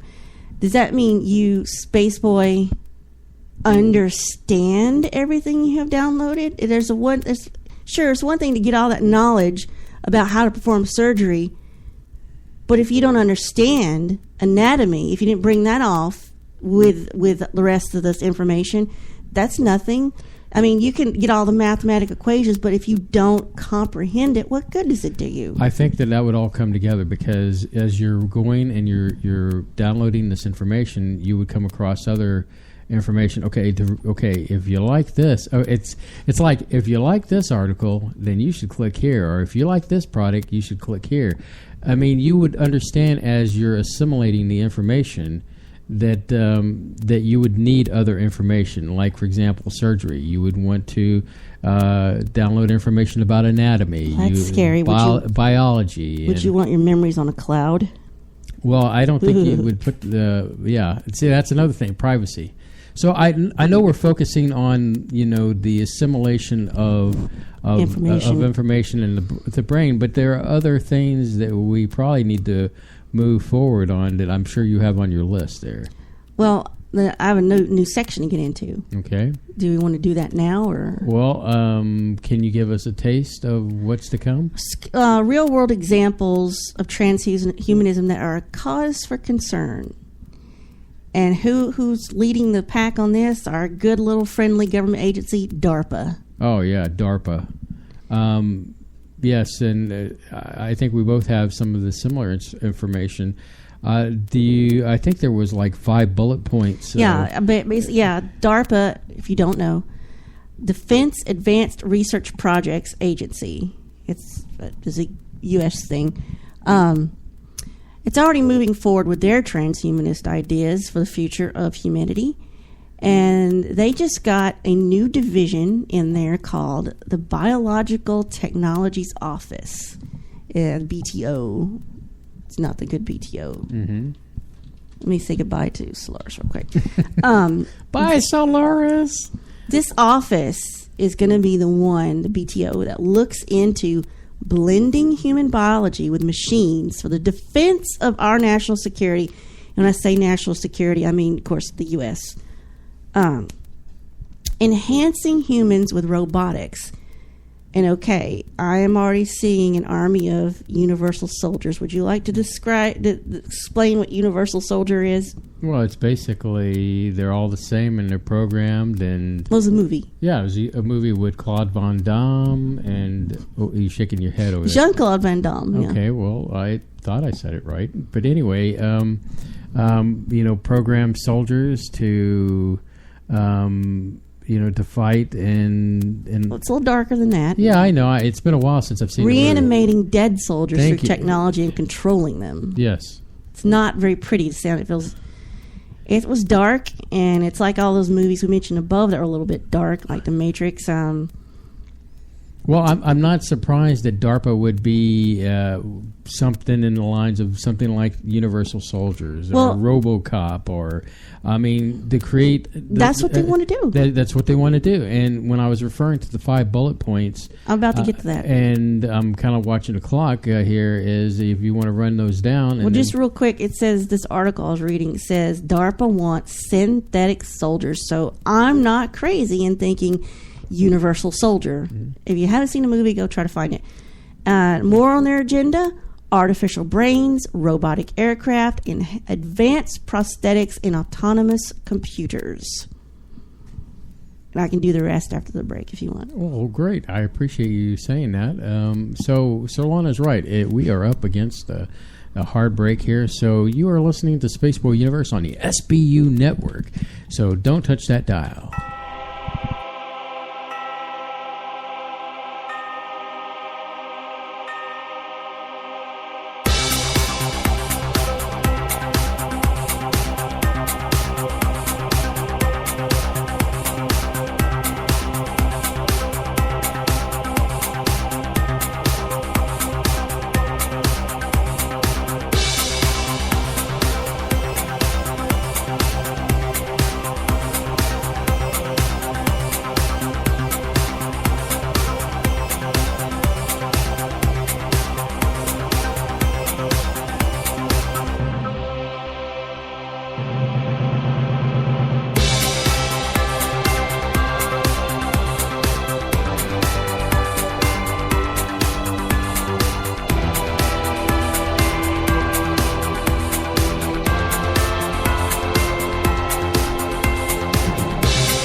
Yes, you're tuned in the Space Boy universe, preferred by most robots. And I am Space Boy, and who are you? Oops. She is munching down, or I'm a lifesaver. okay, she's Solana. So we're talking about transhumanism tonight, and it's an interesting subject to say the least. And obviously, we definitely have our opinions one way or another on the subject matter. Before we left for break, we were talking about DARPA, and I guess, did you want to pick it up from there, Solana? Yeah. So DARPA is working. Excuse me. Yeah. DARPA is working on a couple of things. Well, more than a couple of things. It's a little bit. I'm a little bit concerned about it because I don't know how far-reaching. I mean, it's DARPA. You know, they're working on the ability for a human to survive blood loss, which, okay, I guess so. Alter the human brain's ability to recall accurate memories. Now, they don't say, is this to make it better, to more accurate recall, or to make it to where you can't accurately recall. It goes either way. They're also working to develop technology to enhance the human metabolic system to obtain superhuman resilience and immediate recovery from physical injury and disease. There they said it, superhuman. Mm-hmm. Geez Louise. Well, you know, Solana, let me help you out here. Enhanced human vision with cat-like upgrades for seeing infrared. Why?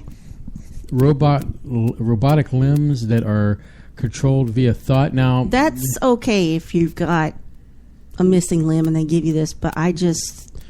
The thing is that it's DARPA, and when I look at this, I automatically think of soldiers.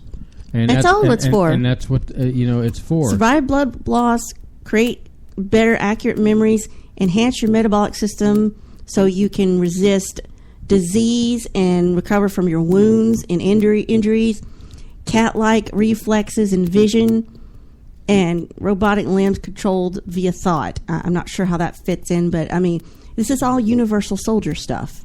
Robots, you have to think of like mechs. Yes. So the thing is, yes. while I give you a chance to or drone. to take care of your lozenges there for a second. Are you going to mute me? Yeah. So basically, what we're dealing with is, military, and automatically think of DARPA. Now, of course, on the flip side, we've seen many videos out there with the fact that robots themselves, no biological whatsoever, they're building robots, and that leads into Terminator-like robots. But in this sense, what you're talking about is more. Yeah, you're back up. Well, the thing is, my concern is if they do this and they succeed, will the men and women in their armed forces be forced to take part in this and have this as part of their anatomy? Or is this for...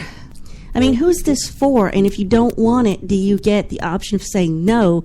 And it's DARPA. Can you trust them? How far-reaching is this technology? Is it going to be... a limited few will have these super abilities where they're superior to us and we can't fight them. Okay. You know what I'm saying? Well, I mean, I already can see to create the ability to survive blood loss. A soldier getting shot up, and then the ability to patch them up rather quickly. It could be nanobots.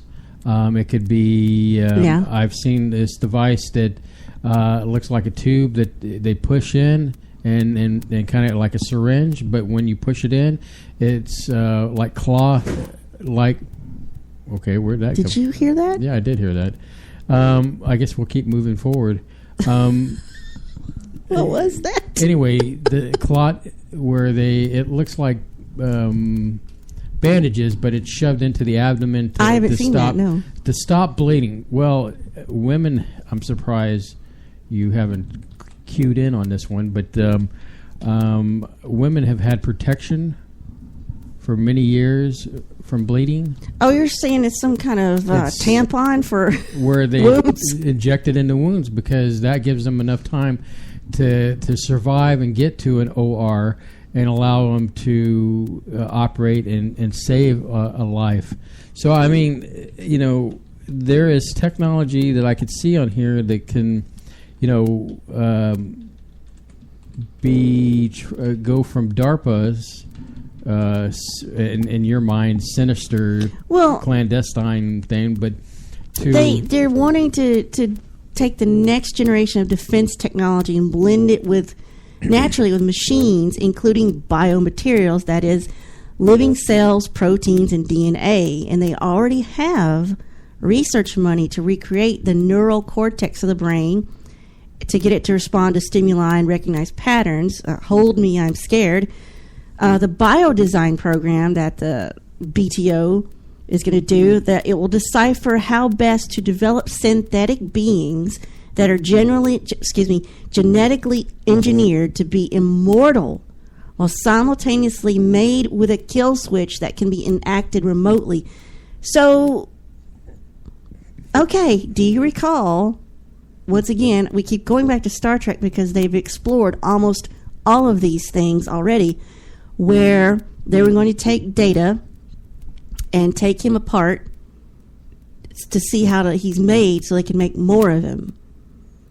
And he said, well, why would you need to make more? He goes, well, what if we had one of these on every starship? And he's like, so you're going to create a race of beings with no rights, like me. Well, here, let me flip a coin over to you. How about Blade Runner and replicants? Honey, it's been so long since I've seen Blade Runner. Well, basically, they were biological, and they were built in with a termination date. And, that's another flip side of the equation. Creating life. I guess there was a sci-fi show on Fox many years ago, and I cannot remember the name of it. But in that show, they had people, I guess they were called in virtual, where they were grown in a test tube, basically. In vitro. Yeah, thank you. And but that would be in womb. But they were created to serve the Space Corps of some kind, and I think it was a space and above or beyond, and something like that. I'm sure somebody out there. Dennis, you're the master of sci-fi. I know that it's a Fox show and sci-fi and all that stuff. But anyway, so they admit they're trying to develop synthetic beings. They came out and said it. Yeah. And so they're trying to make Universal Soldier real. They will not have any rights. Because they will be considered property of the state, and you could take it a step further because they were created. What are you doing? They are getting some paper. And you fuss at me for making noises on my mic and my headset. You've been making it all night, and so I had to get something to wipe my fingers off. There, I've done it. That's because he's been eating hamburgers in the break. But they're trying to make Universal Soldier real, and I'm trying to think, why do they need to make him? It's like, do they need to kill the living hell out of the enemy with fake humans? I mean, look, you could look at it from this perspective. I'm just going to say this from being the devil's advocate on this one. Is that, would you rather have your kids killed, or would you have some kind of synthetic being sent over to who knows where to do the dirty work? Like Terminator. That is the logic behind it. Is, do you really want to send your sons and your daughters to go do dirty work over to defend Bob whatever? Says Above and Beyond. Above and Beyond. Is that it? That is it. Thanks, Bob. The TV show you're Ding, mentioning. you get one for the win. So, but yeah, and that was a show that got canceled by Fox and yeah. So, but yeah, getting back, do you see where I'm coming from on that? Do you? Yes, I do. I get where you're coming from. And then on the flip side on this, DARPA is not only working on like that synthetic beings, but they're also working on robots as well, Terminator-like robots that can walk and do. And we've seen many of those DARPA films out there. The thing is that in this situation is do you want this? Do you want that? And then, of course, you could flip the script and say, well, I don't want neither. We need to get rid of the industrial military complex, which in a way I could agree with you on that. But until we live in a world that's a perfect utopia, we're going to have people out there that want to destroy us. Well, your scenario of sending in An army. synthetic artificial army, I get it. That'd be fine, but I don't trust them to stop there. What do you feel like that they're going to put the? They're going to start putting it in the elites. Martial law. Yeah. Here, or? Yes, and then they'll keep some of us normal, which means at a disadvantage. And let me go right into the next section because this blends right into it. The next section is called "Why Be Concerned About Transhumanism." Well, if DARPA doesn't keep you awake at night, just know that the concept of transhumanism is not just some pie-in-the-sky esoteric thing. It's catching on. The idea of technology improving our biological life, and it's now a part of political platforms. Now, around 2014, the transhumanism movement began to gain political ground in this country. And the scholarly article I read says that the new politicized movement's intention is, quote, use body-invasive technologies to enhance people into cyborgized neo-humans as the Second Global Future 2045 Congress in March 2013 branded it. Cyborgized seems to be a negative connotation to me. Basically, this article says that transhumanism has become a political movement to upgrade the human condition. So it's catching on as part of political parties' agenda. And now, does that mean once it's going to get forced upon us? Do we have to get enhancements and implants? And if it's going to be it's a global issue already. The UK and Germany have political parties that include this as part. In Great Britain, they have UKIP. Or I'm not UKIP, but UKTP, excuse me, the UK Transhumanist Party. And in Germany, they have Transhumane Party Deutschland. And they use rhetoric in their agenda such as, quote, positive social change. Always gives me the heebie-jeebies. In fact, not only does this movement transcend humanity, the concept of itself is evolving outside this traditional concept of left and right politics. So it's not, the transhumanism thing is not just something that the left is talking about or something that the right is talking about or conservative and liberals or Democrats and Republicans. It's beyond that. It sounds like advanced progressive thinking, well, it's not a party issue. But then I read that these transhumanist parties want to extend or eliminate humanity's limits, that is, our physical, cognitive, and spiritual limits. That's what bothers me. Again, we're going back to religion as being something that's holding us back. And no, I'm not going to get into that with anybody. But that just bothers me personally. I also worry when the word manifesto is used. Could they not say policy or philosophy? When you use the word manifesto, it sounds like a megalomaniacal villain's document, but that's what the UKTP has, a manifesto that they have been working on since January 2015, and it says they believe that technology is the way forward to solving problems that have plagued humanity, such as health, aging, inequality, climate change, resource issues, cultural and social differences, demographic shifts, and problems with integration. I just want to say there's a reason we're all different. I don't know what it is, but what is the point of being all equal and exactly the same? I don't understand. So the Global Transhumanist Party Network has roots in California. And of course it does. It has it in California. The companies that back it are, surprise, surprise, Google, Apple, Microsoft, and Facebook. Oh, so faces are evil. Anyway, the Transhumanist Party was founded in October 2014, and it has been dubbed the new third way because it tries to go beyond the logic of left or right. So I don't know if this is libertarian or if this is independent or something completely different. So this document I was reading says it lists there's 6 cornerstones of social futurism, which is tied up in the Transhumanist Party. Now, it's to promote science and technology and voluntary optimization of the human brain, body, mind through technological expansion and remodeling. So they say it's voluntary. But again, I don't trust anybody. Now, they say it's going to create an open and purposely tech-centered society, which I kind of think we already are in a way. Also, provide basic needs for all citizens, no one left behind motto here. I'm just concerned with the ramifications of that means. Does that mean I have to give up something for someone else to have something? You know me, I don't like that. Intelligent and sustainable environmentalism. Again, how are they going to do that? That concerns me. I'm not against it, but they'll find some way to upset me. Anti-authoritarian and social liberal orientation of the community.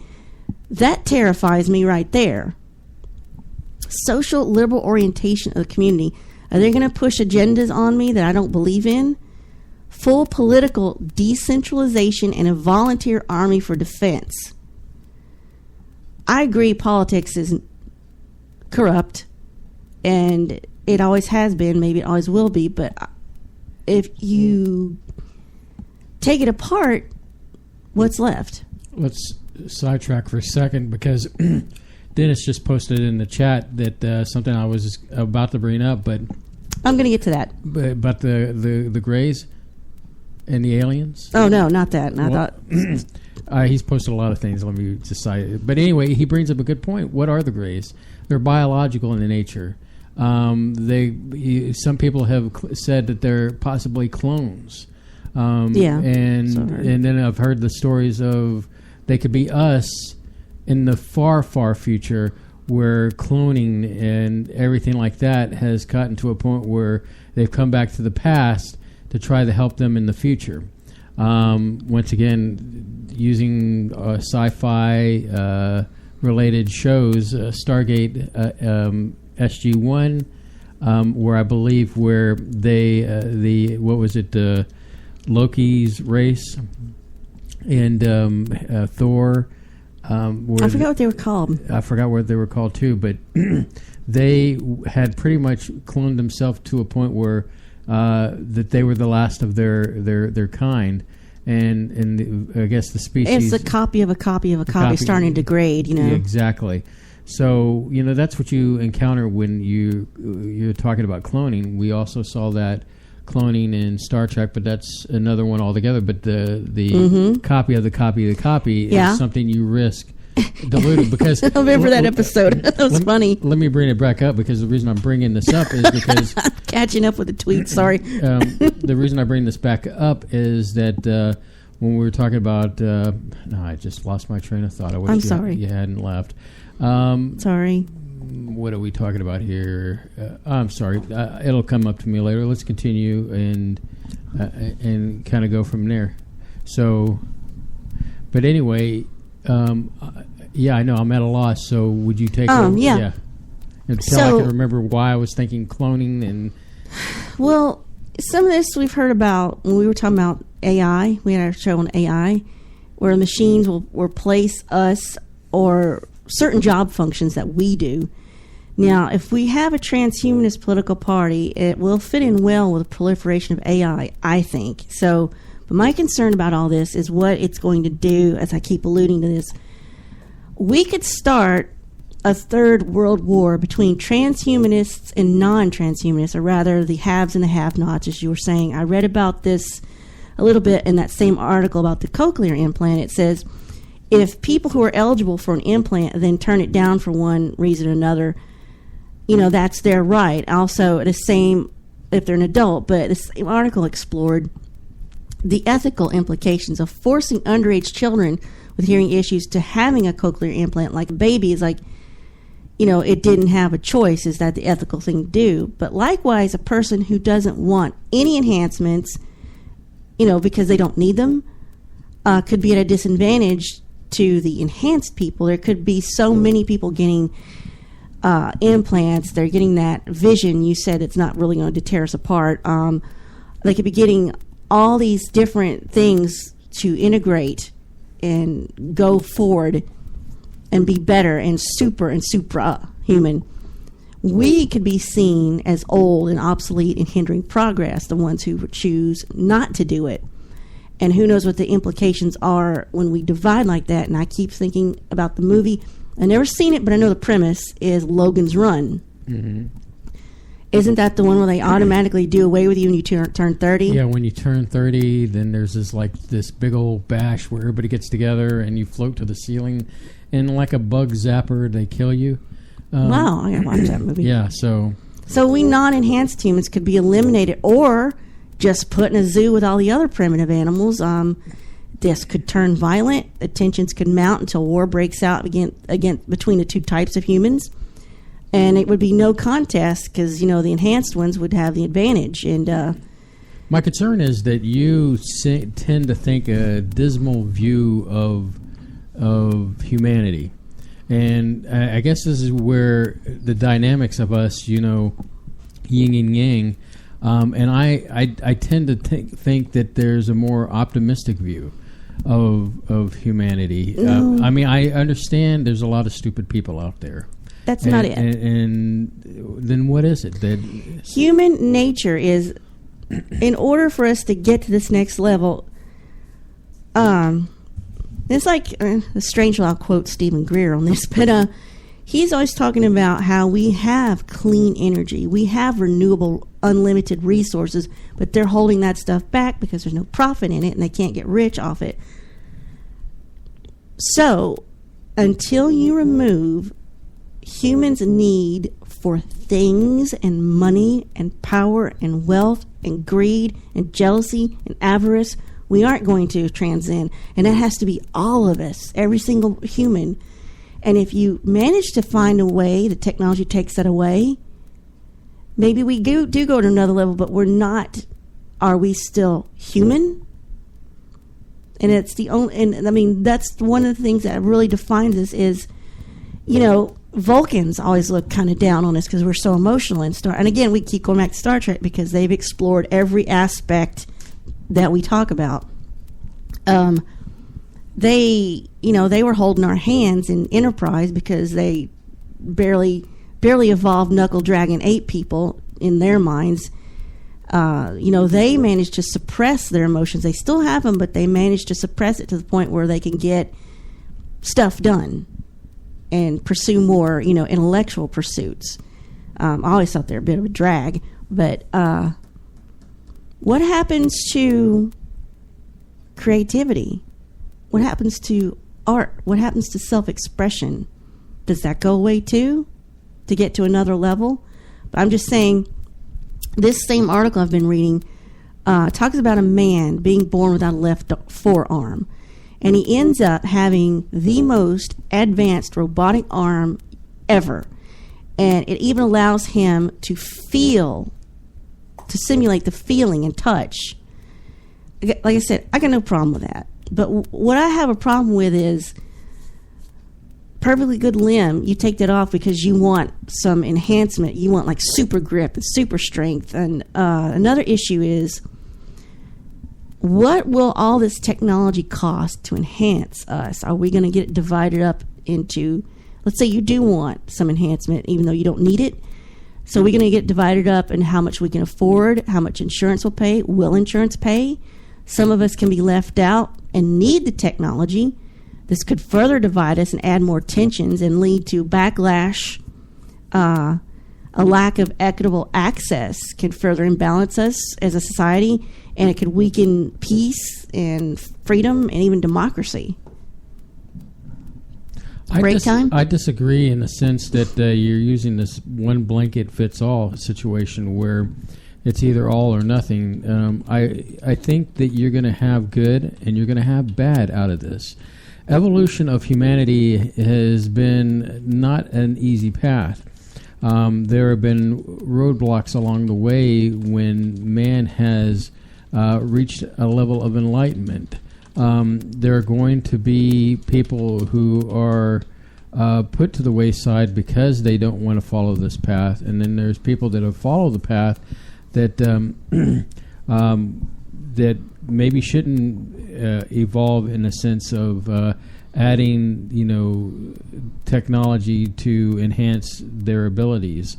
We talk about tonight with all the negativity of what this technology can do for people. And, I think that it's the situation where when I was talking to you, like the turn of the century of when we were going from the 1800s to the 1900s, the Industrial Revolution. A lot of people were scared. A lot of people lost jobs. But on the flip side, we went from farming to a more modern society to what we have today. So I just think that... And one could argue that's where it all started to go wrong. We left the agrarian... True. And I will say, in 1914, you have the beginning of World War I. We go to World War II. We have the Korean War. We have the Vietnamese War. You had a lot of wars after that. True. I never said that. Like I said, I was just saying earlier, the evolution of humanity has been messy. It hasn't been an easy path to enlightenment. But with that said, let's go ahead and take our break, and we'll get into our last hour. And man, we're blowing through this really quick. But when it's such a juicy topic as what we're talking about, transhumanism, it is pretty awesome. So don't touch that dial, and we'll be right back.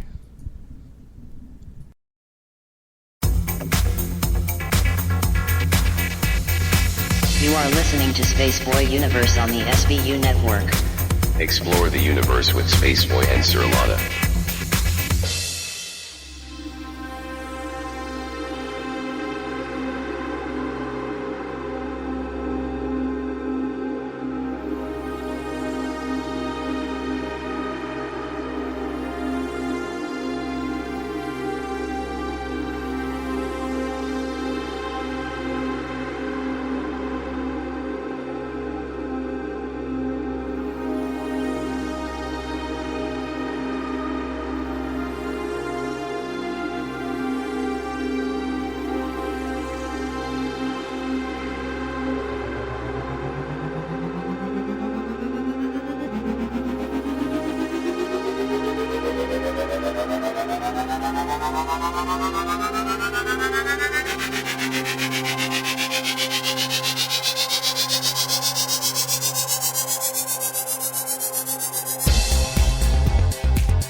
All right, feisty evening. You know, it's not all love and rockets with Sir Lana and myself tonight.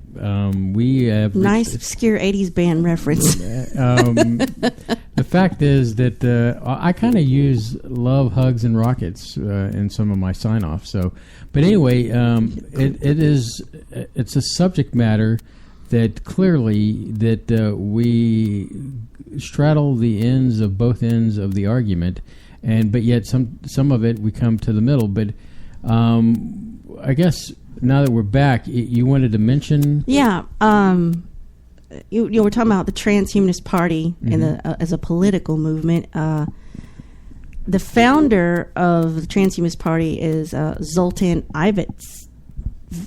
I'm not sure if I'm pronouncing it right.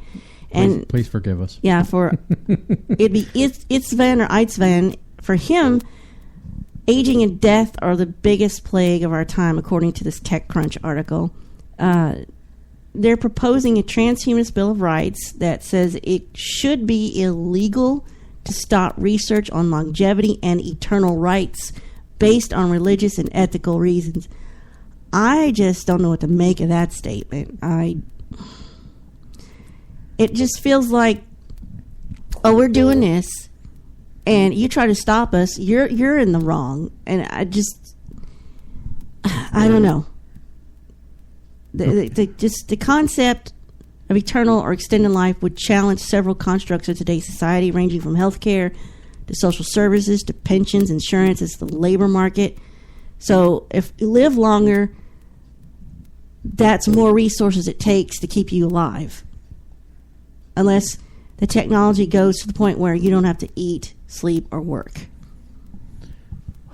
Well, the extension of life, I'm going to just say, for the lifespan of 60 to 80 years sucks. I wished I could live longer than that because it would give me an opportunity to explore and go beyond, here. And to get you that third wife. Anyway, so I've already said there's no one after you. So the thing is that, remember, I was pushing an idea for a story, and this reminds me of like a guest we need to get on, thanks to Solaris. But where the government or some kind of agency, okay, we'll give you 1,000 years to live, but a part of that, to give you that extension on life, you have to serve a certain amount of time. Should you be giving away ideas for free? Well, it's being documented. It's broadcasted on anyway. So the story I had for my... Copyright Spaceboy 2017. was that you were given this life, extended life, so to speak, 1,000 years. And what happens is that in order to part of the deal is that you had to serve this, this part of your time to the company. And so I had this idea where, okay, you become, I guess, a driver of a spaceship, and the ship takes... What if it's highly dangerous work, too, and you probably die before you ever get out? Well, with the opportunity of extending one's life to like 1,000 years, some people might take that opportunity and say, yeah, I'd do that. I mean, if they can extend my life, I'm sure they can fix it to where if I get hurt or something, fix me back up so that I'm going to cash in on the 1,000 years of extended life. So that was the story idea I had in my mind as far as life extension and going back into the extension of life. Now, I agree with you in an ethical sense. To lose one's ethics on a subject matter is a concern of mine. That I have a concern. Now, going to religion, this ties in with religion and science. We've seen through the courses of history where religion and science have both been boneheads and retarded humanity's. I'm in the sense of. Go ahead. It's fine. You know what I mean? Yes, go ahead. Yeah. So, have held back humanity for one reason or another, for religion or for science in general. You have scientists that once they reach their tenure, and they teach a certain way, there's no other way to teach it. It's their way or the highway. And so that just sounds like college in general. And it does. And then with religion, we've seen it many times where they've held back scientific discoveries, basic scientific discoveries. They got held back because in the name of God, they chose to keep mankind in the primitive sense. So, I can understand the religious part of what you've said in this article. So, well, like you said earlier, another way to live longer, be immortal, is to no longer have a physical form. And that is, we talked about Ray Kurzweil back when we were talking about AI. He believes we can transfer our consciousness to machines and achieve digital immortality within 3 decades. Okay, this is the part where this is like the transporter thing. Mm-hmm. And let me explain that. Is that in Star Trek, basically when you're transporting from point A to point B, you're basically deconstructing all the atoms in your body and rebuilding it somewhere else. So technically it's not really you anymore. It's a kind of a copy. Reconstructed. Copy of yourself. So my thing is that I find it hard to believe, and I guess this goes into where is the consciousness stored in the human? Yes. And so... Where's the soul? Where's the soul? Can that soul be transferred into the machine? I say, and this goes into the movie that I brought up earlier, Transcendence, with Johnny Depp, where he was dying. And sorry, spoilers if you haven't seen it, so too bad. It's been out for a while. It's your fault for not seeing it. It's your fault for not seeing the movie. That's what you're saying? Yes. So basically, he's on his deathbed, and I guess they slap this cap on him, and they start talking, words so that they can map out his brain and everything. And so at the very end, they get it pretty much almost completed, and then he dies. But his consciousness, or a copy of him, lives on in the machine. And yes, I know what you're talking about. Yeah, so I think that that is pretty interesting movie. And if you haven't seen it, you should really see it. It's a halfway decent movie. Even Elon Musk thinks that humans need to have digital implants in the form of neural lace to the brains so we can compete with artificial intelligence.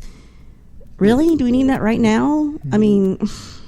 Well, in that sense, I can imagine that it would be more like being able to, like a Bluetooth, where you'd be able to think it and like change a channel or, communicate through like waves. And it would make us more like telepathic beings with that long as technology. It's just you're interfacing with technology and there's no way for that to come back the other way where that technology finds out stuff about you and shares it, and it says on this same article I'm looking at says you can get RFID or NFC chips in your hand now if you want it. Okay. Which I'm against. I'm against because I know people are going to come at me for this, but that's biblical. That's biblical.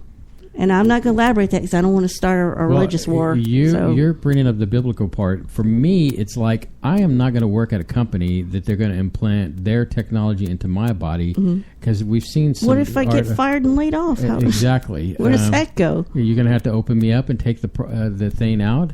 I think in that sense of using technology to embed in me is wrong. I don't like the idea of the government having technology implanted in me. I don't like the idea of having a job implant something in me. And it comes back to it's my body. You'll never be able to afford it. Don't worry. It's my body, and if I choose to implant something in me, then I will implant something. Just like, for example, my body, I got a tattoo. And I made that choice, and that's my choice. Nobody, I don't have. I mean, it's permanent, but it's the choice I made. You know, the government didn't make it. A job didn't make it, and I chose to it, and it should be my choice. Well, you know, I keep coming back to this. You can add all the technology you want to your body.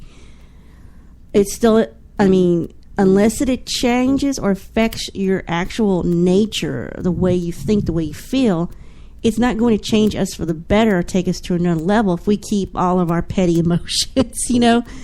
We'll be just a bunch of humans running around with cool tech toys embedded in us, and it's going to be like, oh, I've got these cool things, you don't, type of thing. In a world of douchebags that we have now who pay more attention to their phone than they do to walking, driving, or talking to actual people in the same room, gosh, can you imagine this tech in their hands? What it's going to be like to have... And in all fairness, with those people, if they walk out in the middle of the street, this goes back to Darwin, survival of the fittest.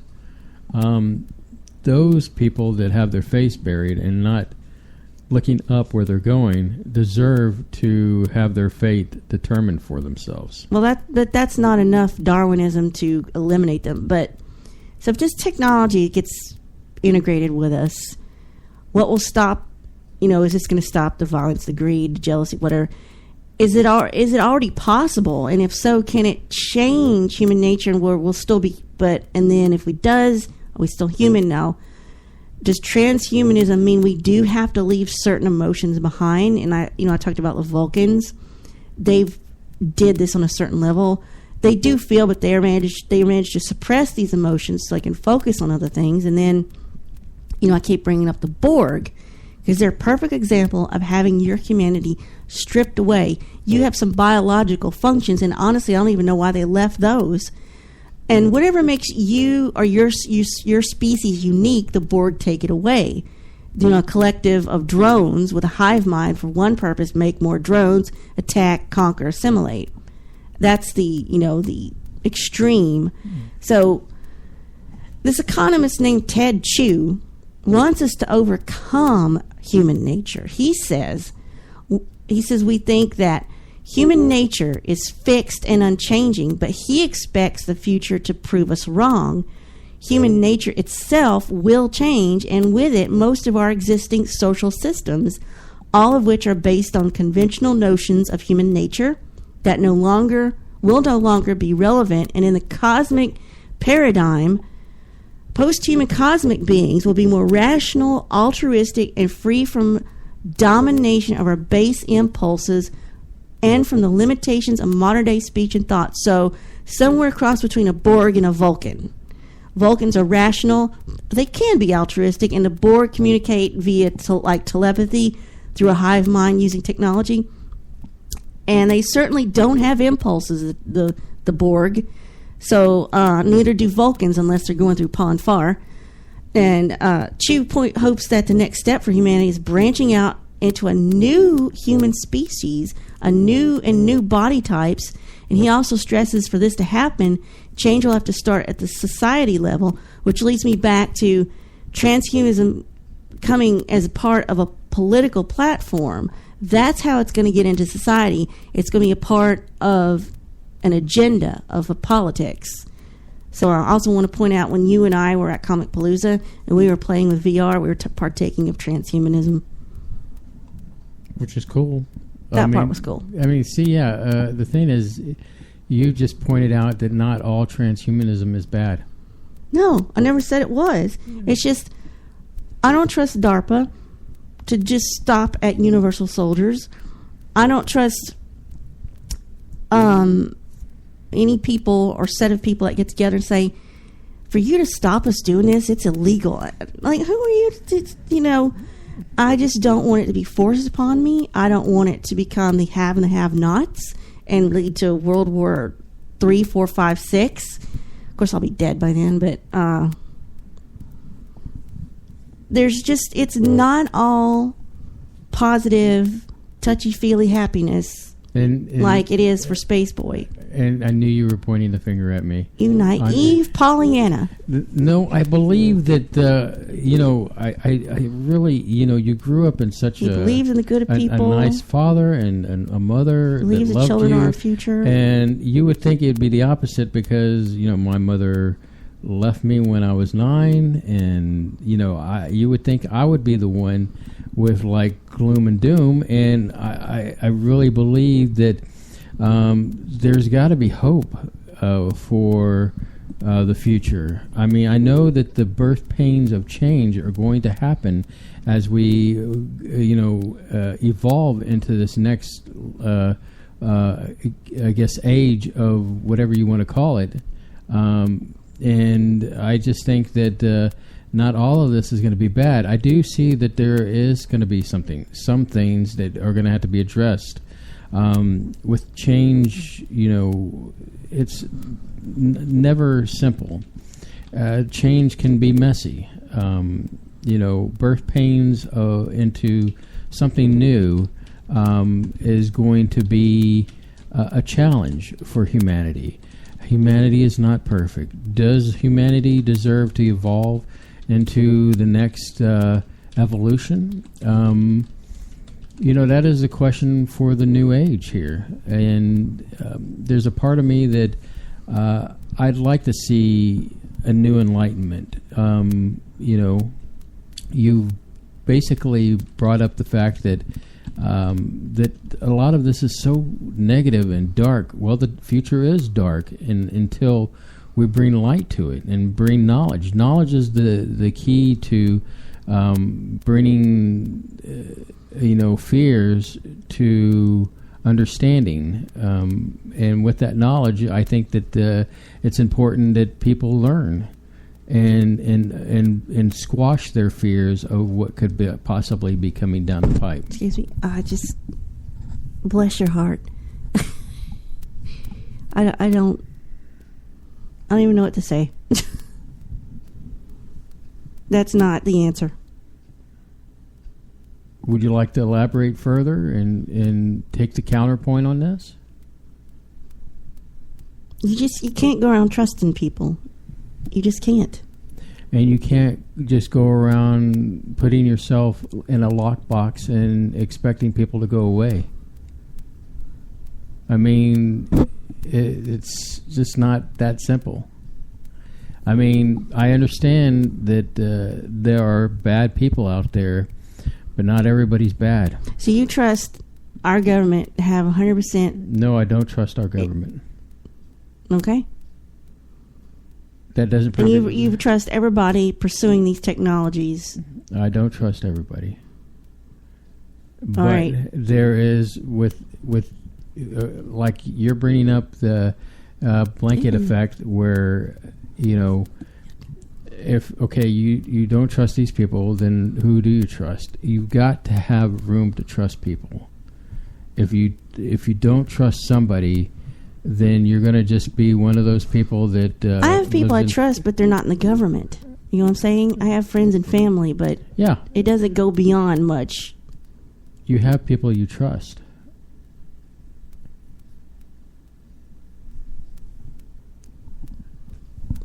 And I'm waiting for you. I've said my 2 cents here, and I'm waiting to hear more from you. I mean, clearly, I want to talk about the subject, not my problems with society. Well, it ties together because this is a conversation that many of us are going to have, and the future is now. I mean, these technologies are going to be bombarding us. I mean, we have technologies right now that we deal with our phone, with being on the internet. And I am intrigued by the idea of being able to enhance myself with technology, whether it be the contact lens we were talking about earlier, to be able to see in the dark. That would be so cool in the sense that if I'm driving and I'm going down a dark road, to be able to see in the night, or to be able to look at something and tell that there is a thermal difference in the material, like for example a water heater, You could look at a water heater and tell that it's... You can't get a device just to do that and hold it in your hand? It's got to be part of your body? That's like the phone. I mean, it's the all-in-one thing now. I think that, you could get a separate device for that. But unlike what we've talked about, embedding certain things into us, a contact lens is not embedding something into us. It's just an overlay. A contact lens, just to see normal, like you're supposed to, 2020.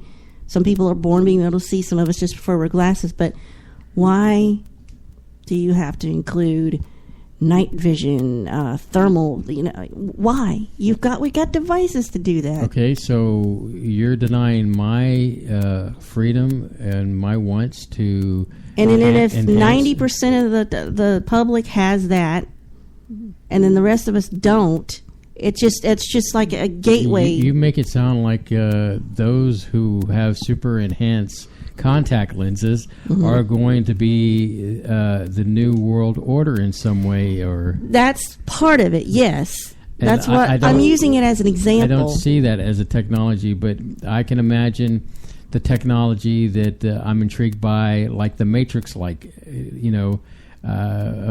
putting us to sleep, and while we're jacked into a Matrix-like situation.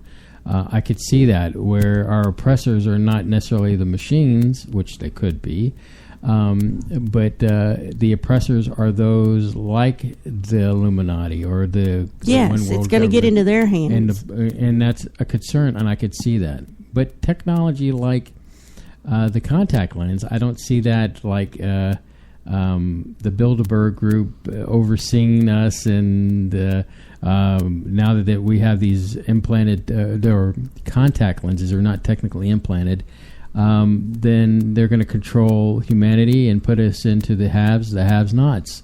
I think that that's just an extension to where we can enhance ourselves without going that extra step to put something in. Now, I did recall some gentleman a while back who implanted something under his skin that looked like a hard drive, like a small SATA hard drive for a laptop.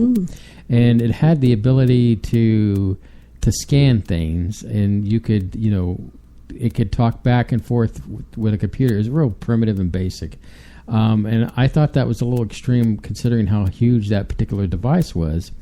But, once again, he made a choice to do that, to go beyond the human, to enhance himself. That's transhuman, beyond human. Yes, so the thing is that he made that choice. I don't have to make that choice. And here comes the cat, and the cat's very vocal, too. She doesn't want to be a robot, basically, is what she's saying. I am a robot. I don't know what she's upset about. I think it has to deal with that article that we need to read from Jackson Galaxy. Yeah. Why is your cat always meowing? So, but anyway, make a long story short, because I see we're at the bottom of the hour, and I think that what are you doing? One, I want to, like you, have the ability to choose between having implants and not having implants. And it goes into, I do not want the government deciding for me. I do not want an organization deciding for me, or a religious outfit to decide my choices, because they're my choices. And if I choose to walk down a path to have technology input in me, then I choose to do so. Now, we didn't even get into medicines, about how, technology, taking a pill, how technology, we're just so close in miniaturizing items so small that you could take a pill and it can go in you, and then you can monitor it on your phone, changes in your biology or things that are going on. I would do that because, I'm not 100% perfect health. I'm getting old, and I'm at that age where... Are you looking for a shortcut? A shortcut to... Be healthy? To be healthy? Yeah, why not? If there's a shortcut out there to fix certain things about me, then, in the sense of if I'm sick for hypertension or, let's say, diabetes or anything like that, and I can take a pill, and nanobots can go in there and fix some of these things versus taking other medicines, then I'm all for that. We're talking about using, I think we were watching something with a virus where you get out the virus and then replace it with the things that can fix your body, and then go in there and take out, we're talking about genetics, where you take out the bad genes and put in new genes that will help you take care of yourself. And I don't have a problem with that. I want to be healthy, and if that technology is available, then it'll help me fix me. So before you answer or anything like that, that's fine. We're at the bottom of the hour, and we're going into the last 30 minutes of our program, and we want to just thank everyone for hanging out with us at Spaceboy Universe tonight. It's mommy and daddy are not getting a divorce. We're still together. so we'll be right back after this.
are listening to Spaceboy Universe on the SBU network.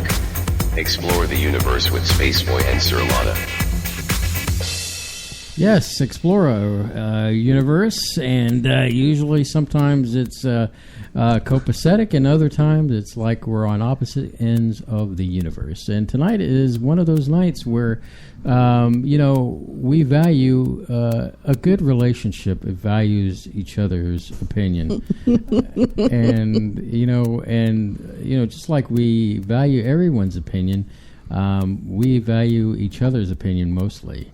And so, Sir Lana, as we reach the final half hour here, do you want to set up some final thoughts on the subject matter, or anything you've missed that you want to bring up?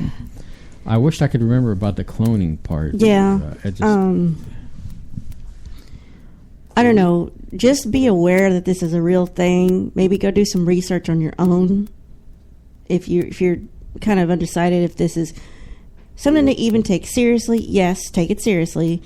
Go find some mini articles. If you can spare the time, try to find some scholarly articles on it too, to get, they will delve into the moral and ethical implications, and don't just, go to the nearest Wikipedia, which I tried to avoid doing this time.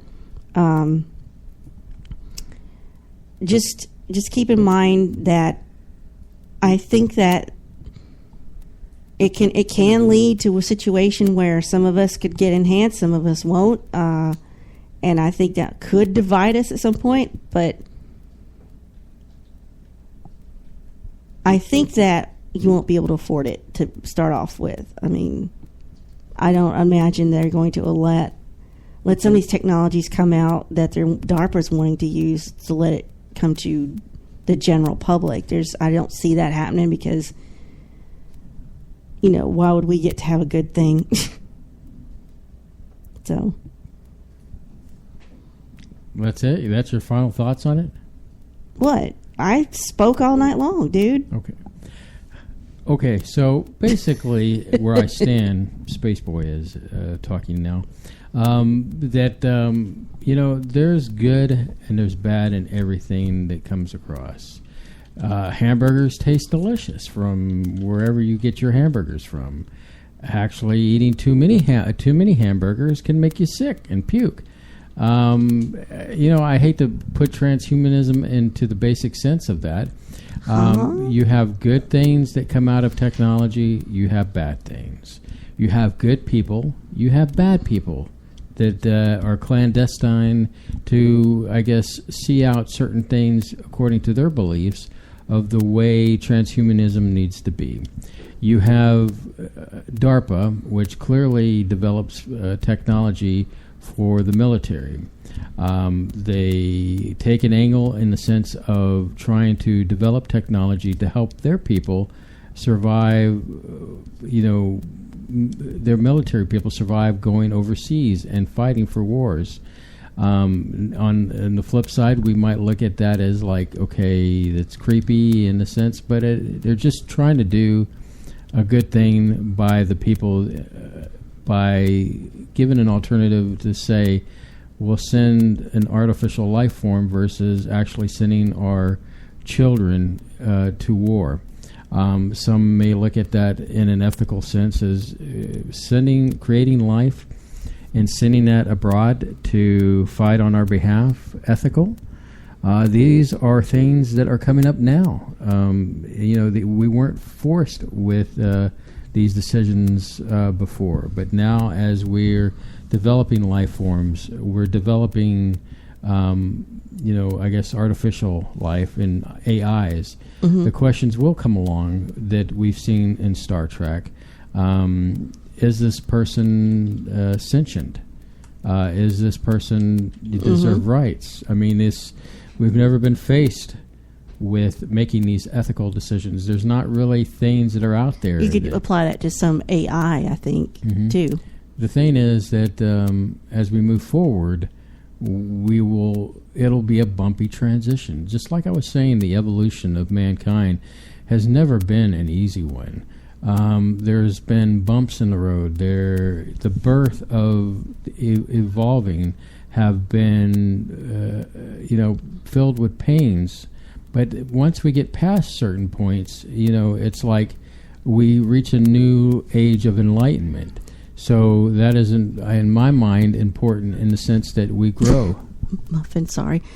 My problem with all that is that everything you said, that's all good and fine, but not everybody thinks like that, babe. It's what concerns me is not wanting to participate in transhumanism, not wanting to have that could be called a crime. Well, let me get back to my train of thought. I was saying as my final thoughts, yes, indeed, you're going to have to get through the messy stuff. And, true, not everybody believes how I do. I understand that. But there's a portion of people out there that have hope like I do, who see as the many things of technology coming our way as something, a force of good, and help us to transcend into a new age of enlightenment. I mean, I know that's something that you... What if I don't want to transcend? Well, am I going to be eliminated? The fact is that, you cannot transcend into a new... Well, let me put it to you this way. Are we going to kill the rest of the Amish that are out there? There you go. They're not technologically bound. And look at what they live happy lives on their farms. I should go live with the Amish. And the thing is that, it's a good example of the point is that, you're worried that you're going to be exterminated. And I don't think that your fears are founded, at least not to the extent of how you're thinking. You're not going to be, it's not going to be like the Nazis leading you into the death camps or anything like that. We'll probably have to have a discussion about this off air. But I don't think there's anything to discuss in the sense that you have a strong opinion on it, and then I have my opinion. Do you love me any less for having my opinion? Yeah, see what I'm talking about? This is what I have to deal with. This is why she says maybe your next wife will be a robot, which you can program to agree with you. Funny thing is, I didn't bring up that either. Is that robots? You know who's leading robots in the sky? Who's leading the technology of robots? Japan? No, and who's building them is the porn industry. Well, that's for obvious reasons. And I didn't bring up that subject matter, but the point is, again, Japan. So, at the end of the day, how I feel is that I don't want to give up my rights. Good. And I feel strongly that way. However, I don't want you to take away my right if I decide to want to extend my life. And, if they can give me a technology to take or to what if enhance they me. Extend your life and it all works and it ends up being where you live all the way through a post-apocalyptic wasteland? Look, you've gone through all that trouble to be in a crappy I've already time. went through some video training on this already. What? And yes, I have. The Walking Dead has taught me a lot of things, and so I would be prepared for the wasteland that you speak of. So there you go. I'm prepared for that, and it can happen. But you can. Are you going to just get in bed and curl up in a fetal position and wait for the end of the world? Is to that happen? an option? Can I do that? I mean, I know you're intrigued. You're intrigued by that, but I will not worry if it comes. I guess I will, stand out there and watch the world end, and get on top of the roof with some weapons, and then I'll take the next day as it comes if I'm still available. So, but anyway, that's my side of the story, and I'm sticking to it. Okay. Now, if somebody comes along and says Jim or Space Boy, they won't say Space Boy. Well, the thing is that whatever they call me, they'll Space Cowboy. Sometimes they call me the gangster of love. But, in your dreams. If somebody comes along and convinces me of a different way of looking at something, I'm open to that. I'm always open to that. I try to keep an open mind to various opinions, and then just kind of go from there. Okay. I'm trying to type something. I see you're trying to type something. Quietly. I'm handing it back over to you to say, are we good on this? Why are people going OMG, SB? I don't know why they're doing OMG. But anyway, the bottom line is, it might be because I said the gangster of love thing. Anyway, so...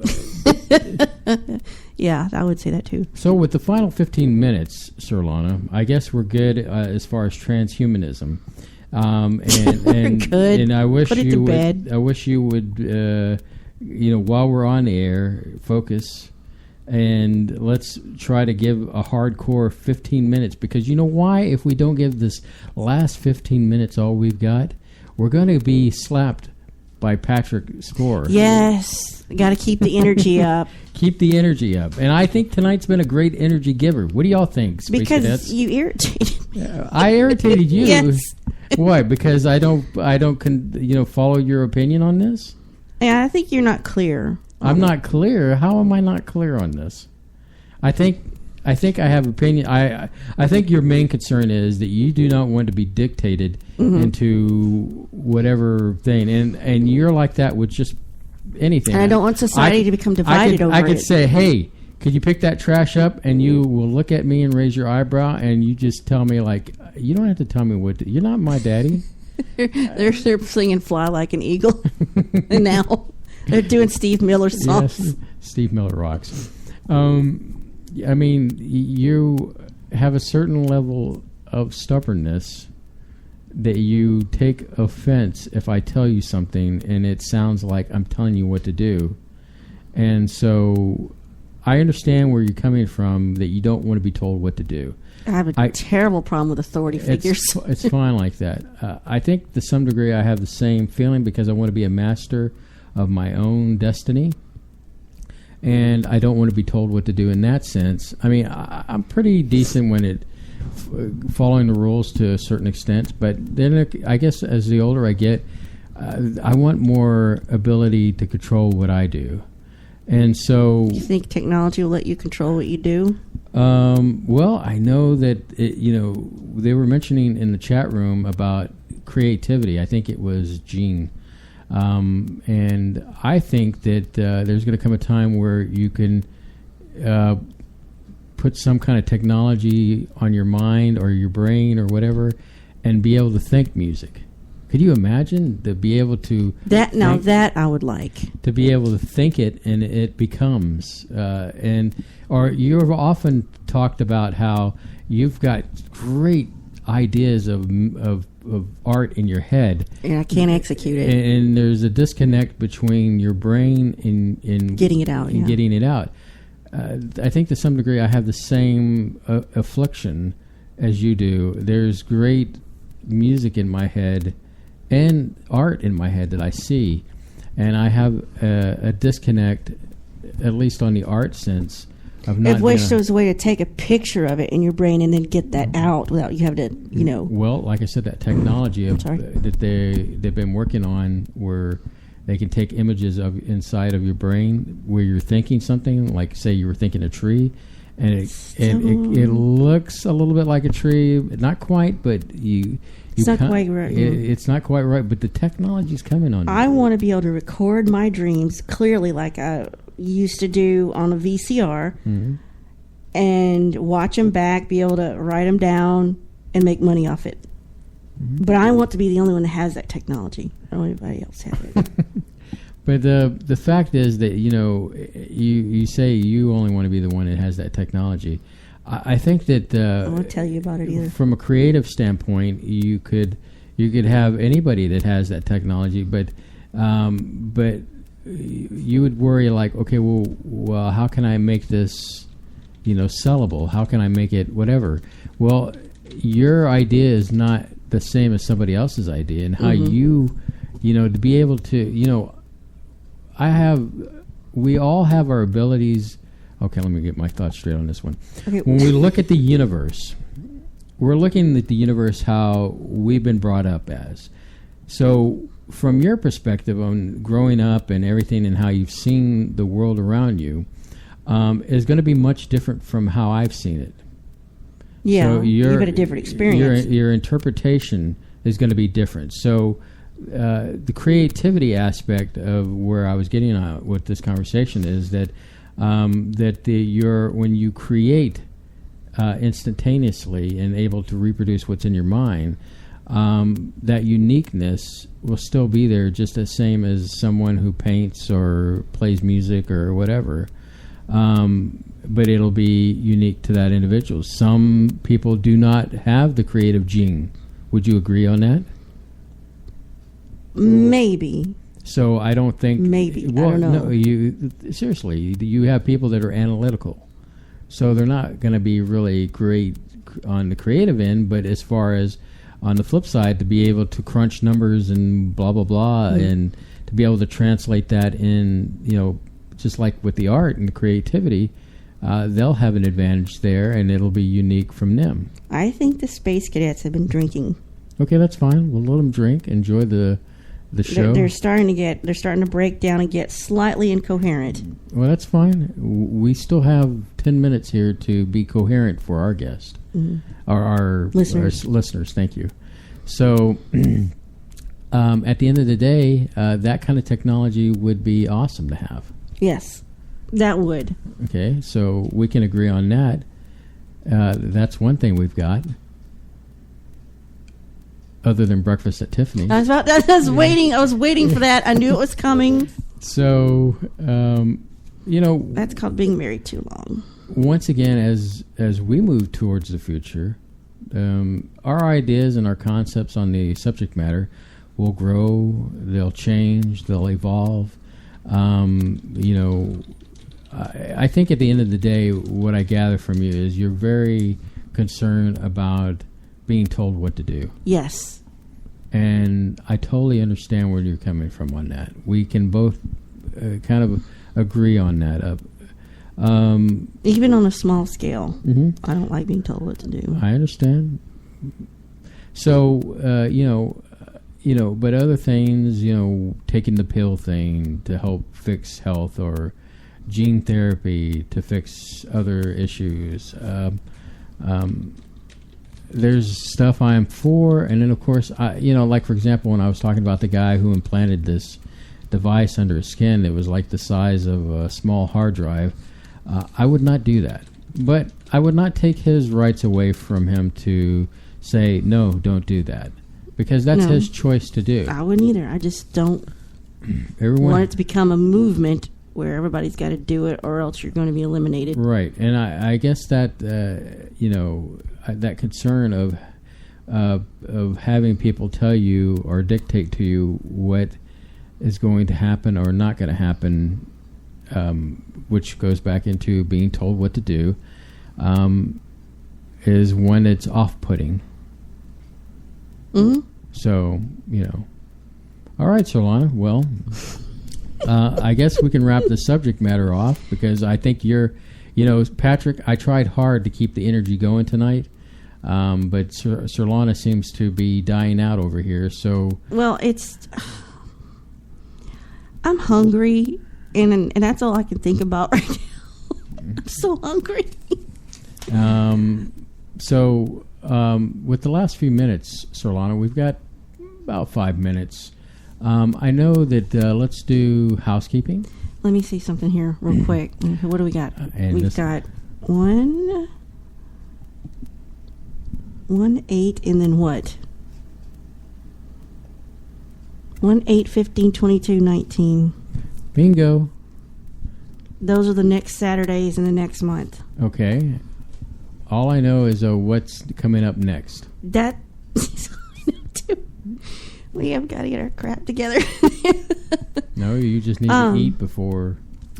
So we can talk about next Saturday. Yes, why don't you talk about next Saturday? We'll have a guest. He won't be there for all 3 hours, but he'll be there for somewhat. And this is this guy's name is David Brunet, and he is a Canadian. Yeah.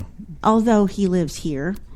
Transplanted. He's a transplant. And he has been instrumental in getting Space Boy Universe out in front of the public when he can.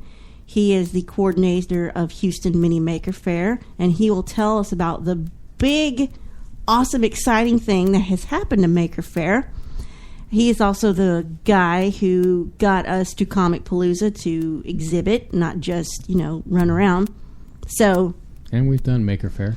We've done Maker Fair with him, and he's doing a lot of other stuff with us that we are very grateful for. So he's an interesting guy. He's important to us. We want you to meet him, see what he's all about. Mm-hmm. Maybe get 20 and 30 minutes with him. So we may talk about creative stuff that on July 1st. Maybe we'll talk about creativity, being inspired. Well, we'll try to tie it into the maybe 6 topics. So we'll have a guest, not for the whole time, but for a little bit. And beyond that, just stay tuned. Mm-hmm. We're still making it up as we go. We're trying to get some guests for you. I think There's 2 we've got. Solaris might have hooked us up with a 2 guests, actually, that we need to follow up with. Mm-hmm. And so the future looks pretty bright for the SBU, and it is the end of June. We're going into July, August, September. Oh, man. That means that we're 2 months away from our 2-year anniversary of doing the SBU. And in 3 months from Project S. Mm-hmm. Which we're putting that together, and exciting. We haven't stuff. teased y'all about that in a while. Yeah, Project X. S. Project S. Coming this fall. S is in Sam. Coming this fall to the S Fox is in Space Network. Boy. What's that? S is in Space Boy. Yes, I know. X is in X-ray. I know. Careful with that.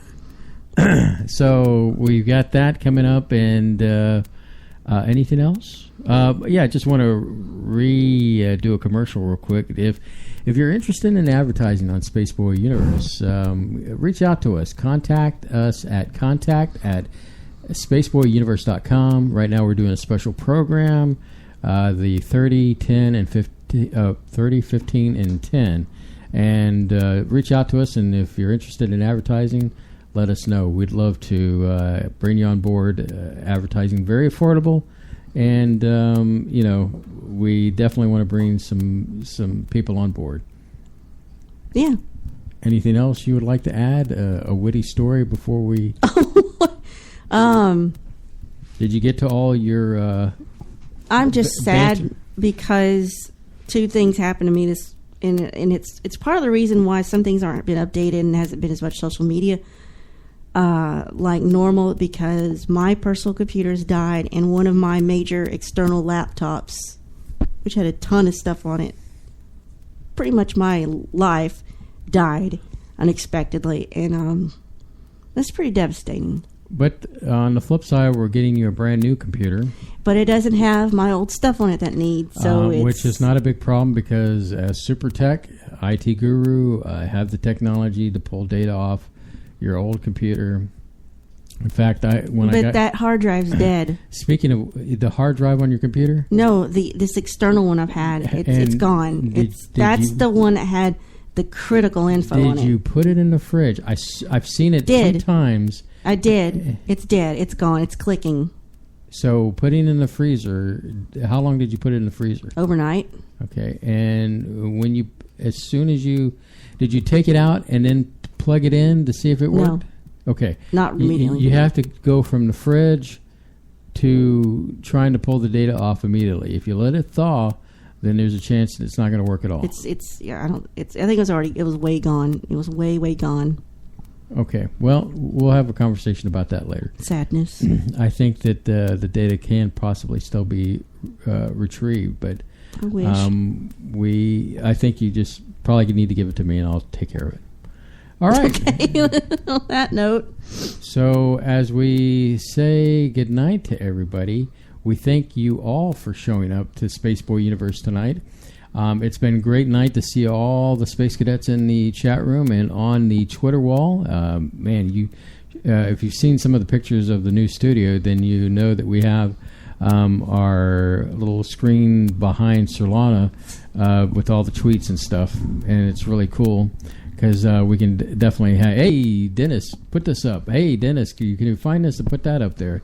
And once again, thanks a million, Dennis. You do such a great job for us, and we really appreciate the heck out of you. Plus, you're Canadian. Plus, you're hanging out with Ty, too. And so two of our favorite Canadians up there, and you do such a great job. So, Solana, on that magical note, say goodnight. Night.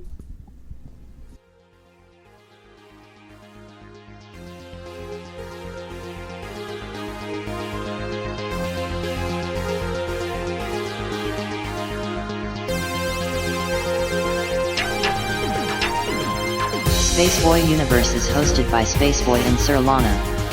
Executive producer is Sir Lana. Social media producer is Dennis Koch. Associate producer is Lee Ann Cordes. Music production is Spaceboy of SpaceboyMusic.com. Special thanks goes out to Lee Ann K, K28, Mark S, and Bob N. This has been a Spaceboy Universe production. Support the universe by exploring Spaceboy Universe with Spaceboy and Sir Lana. Sweet dreams, Space Cadets.